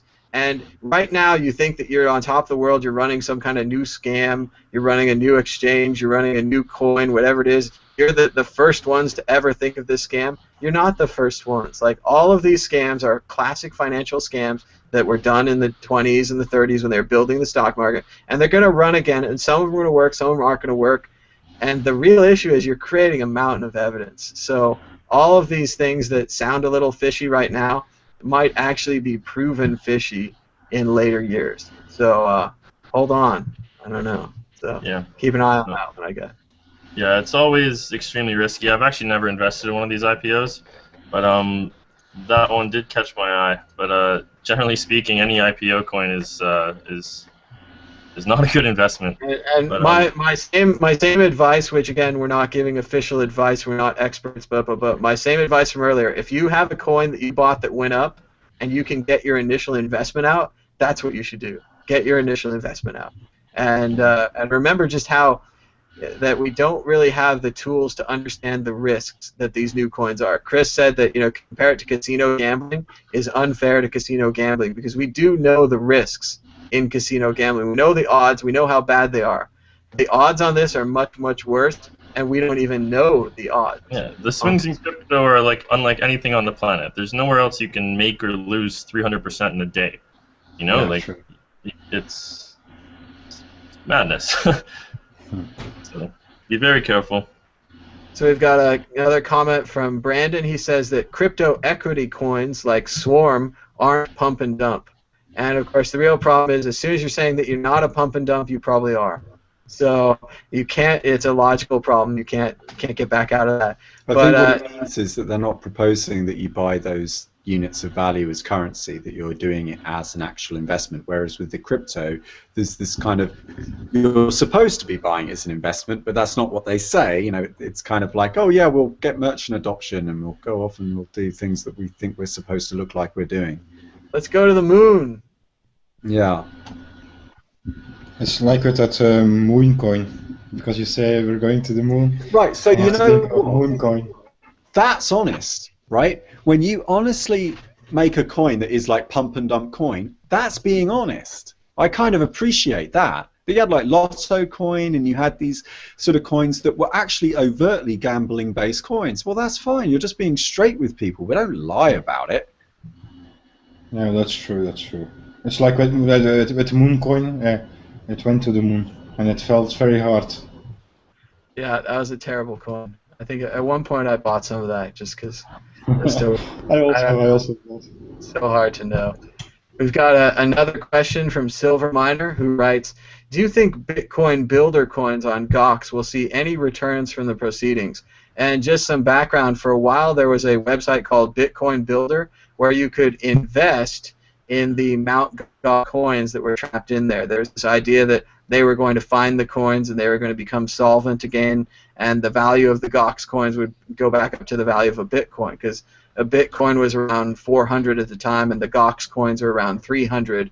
There was a large gap there, and people were trying to profit off that. So I don't think that they will see any returns. I think it was a very difficult investment at the time. I tried to tell people how risky it was. I think I was talking to Bonavest with it on the air, and Bonavest is an incredibly risky trader, and he was putting money in and taking money out. He had a lot of different standards of how much he was going to make before he would take it back out. It was very short term what he was doing. He knew all the points and the percentages, and I think for him, he might have invested and got back out. But if anyone else, if you know, long term is more than a day. If you're holding more than a day, boy, you better know a lot about what you're holding. You should not be holding any altcoins for more than a day. He also said that he thought that Gox was going to be back up and running. Yeah, that's what he was betting on. But again, I think that he's a fast enough mover where that trend started to turn, and he was able to reverse course and pull back out of there. Whereas a lot of other people might have just kept on assuming that Gox would come back, and unfortunately left their money in there, and now it's gone money. It's not there. You'd be amazed. I don't think he was that lucky, because you'd be amazed at how dishonest people are with themselves. People are terrible at managing their own risk, and they tell themselves all kinds of stories about how they're going to buy at the bottom, sell at the top. But actually, less than 1% of people ever manage to buy at the bottom and sell at the top. It's a very unlikely event. Difficult to do. It's impossible to do with skill. Like, yes, it can happen, but only statistically. Yeah, well, like you can't predict the perfect bottom of a graph. Like, it's just because we're always. That's how you got to break your investment up into parts, and to sell part here and part there, and then you won't make as much if it goes up, but at the same time you won't lose as much if it goes down. There's different strategies to this. Alternatively, just live for today and understand. Stop trying to be somewhere else. Stop trying to get somewhere, and just exist where you are and make the most of what you have. What is valuable to us is our relationships, our work, the actual tangible things day to day, and this is what you're missing out on if you stare at charts every day.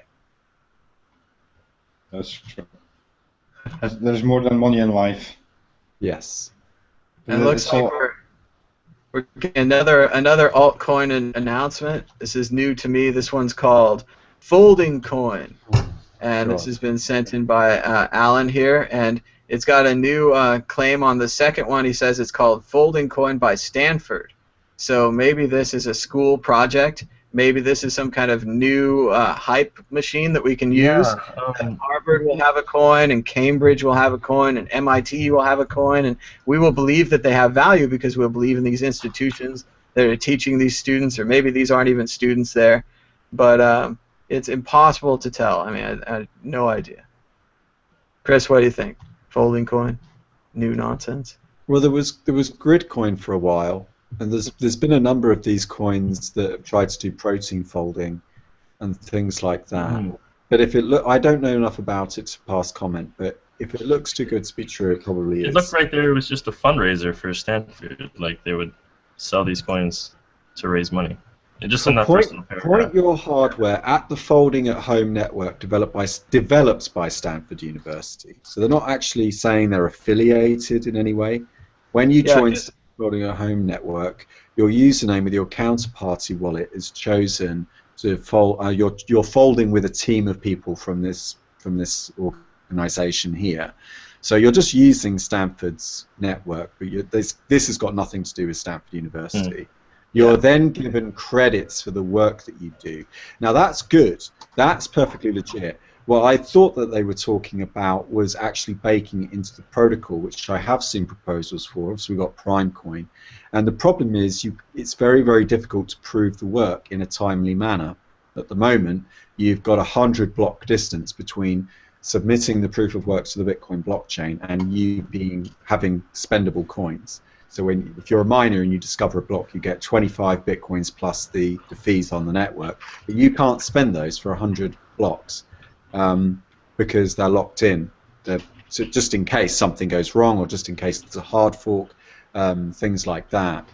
So I would have, and obviously with protein folding, it could take months or years to prove that you did the work that you said you did. Yeah, the folding at home coin sounds a lot like Tor coin, where it was going to be a reward coin for running Tor nodes, which in generally I'm in favor of that idea, but I don't know the value of these reward coins. There seems to be, with Let's Talk Bitcoin coin or Tatiana coin, there's this expectation that these coins will have some kind of value and that there'll be a reason for acquiring these tokens. I'm not sure if that's going to pay out. Where's the buy-side support coming from? Why would you buy one of these credits? Presumably, the same reason that you would want them is you would be in favor of protein folding, so much so that you would start buying protein folding credits to increase the demand for protein folding, which makes a lot of assumptions. Well, then what I mean is, presumably you're not going to hold on to them, so you're going to want to sell them as soon as you get them. But who's the other side of that trade? Who's buying them and for what reason? You couldn't sell them because you're selling them. You're selling your interest in protein folding, so you're making protein folding go down. No, you would have to be acquiring them for no reason, stacking them up for no reason. The real thing here comes down to what we need, and I've told people this before, we need a leaderboard. We need to see who has the most of these credits, who is the most popular. And I've told people this, and they won't build it for me or whatever, but if we knew, because see, Chris, the point is we need to make it cool to hold these folding coins. And that's a huge proposition. But what we need is the rich people need to say, oh, I have 1 million folding coins, and Joey Rothschild has 2 million folding coins, and we're in a philanthropy contest. The folding coins are going to have no value unless we dump, if we dump them. But just this idea that they would, be in favor of philanthropy. No, look, let's strip this back. What you're doing is you're providing a service to people that have diseases who want to be cured. Now, there's a high pain point in medicine. It's why Big Pharma is the second largest industry in the world, only to food. And the reason why is because there's an incredibly high pain point in the business lingo for people that are sick. People expect cures. They go to the doctor expecting to walk away with something. So you've got a great market there, and often the government pays for it, the insurance industry pays for it, and the insurance industry is a very liquid market. So when you're giving your GPU away, you should be transacting with the prime market, which is the patient. The patient has a vested interest, or the insurance company has an invested interest in you doing this work because it will discover a cure that at some later stage they will be buying. So this is basic banking. Banking is all about relating long-term interests into short-term activities. How can I give you the profits of tomorrow today? And that's essentially, how banking works. And so I don't understand what the purpose of these credits are just yet, but I'm open to learning about it. Oh yeah. If they were redeemable for sleep. Oh fuck this. What if you could earn money whilst you sleep? Is this money for nothing thing that just does my head in? That's what it's about. The credit system just seems. That's the dream, Chris. Oh fuck's sake. Instead of having an altcoin that's pre-mined or insta-mined, you have a credit system where we just get all the credits. And I start out with all the credits and I sell them really slowly, and then when the credits reach a certain value, you dump the other half of them. And then the value goes down forever, and it's over. And it's a new altcoin scam. So that's maybe this is the genocide. Maybe we're all just killing each other with these stupid fucking scams. Everybody's mad. People. It's just the beginning. It won't go on much longer. I think there's going to be thousands of these altcoins, and there's the P.T. Barnum line will never be more true. There's a sucker born every minute. So. Well, you know what? The unemployment rate, as it goes up, is going to get worse because as more people get more free time, they're going to end up taking part in these gambling things, because why take a risk on the labor market when you can take a risk on your, on one of these pump and dump schemes? And the desperation, people need the money. They need to win this. So. I have rather tangible wealth than wealth capital. So that's where most people are wrong. They only want more and more and more and more. But yeah. Yep, we all have skills. We all train for jobs that don't exist. So we have to invent them. We have to invent them. Yes, you have to. We need to be. That's what we're doing. And there are a lot of jobs in Bitcoin, I think. So hopefully there'll be more, and hopefully we'll all work jobs for Bitcoin in the future, if that makes anyone sense to anyone. Yeah. Here's one from Rob. Rob, he says, "What about selling your dreams?" That's a great statement, because it's both good. You could sell your dreams, like every night you have dreams, you could sell them. Or what about like selling your dreams and then not having them anymore, and then you don't have to like worry, and then you made money out of them, like you did well. So yeah, I think that's it's a very honest capitalist statement there. Like, what about selling your dreams? I like that. That would be scary, because then they can be in your mind. So. The dream police. They're gonna come out of your head. The dream police, like the cheap trick song. Yeah, but what someone should invent in cryptoland, because I'm a developer, but I'm not so smart, is like a sort of rating system. Like you can be a person or a company, etc. That there is a trusted rating system away from money, etc. But just to build a pure rating system, decentralized. It should be awesome, because then you can build up loyalty. Yep, and that's one of the systems that Cory Doctorow wrote about in his book Down and Out in the Magic Kingdom. It was called Woofy, and it was kind of like eBay reputation, but not just for eBay. So anytime you have a transaction with someone, you meet them and they're nice to you, you give them some, this credit idea. So hopefully we will see something like that soon. Because everyone is inventing new altcoins, but they're not adding any attributes. Oh. Well, and even the attributes make it, they make them copies. If you have a speed, you're in the speed category. If you're ASIC resistant, you're in the ASIC resistant category. The anonymity category, the country coin category, et cetera, et cetera. So. That's like with the gaming industry. They all stay the same.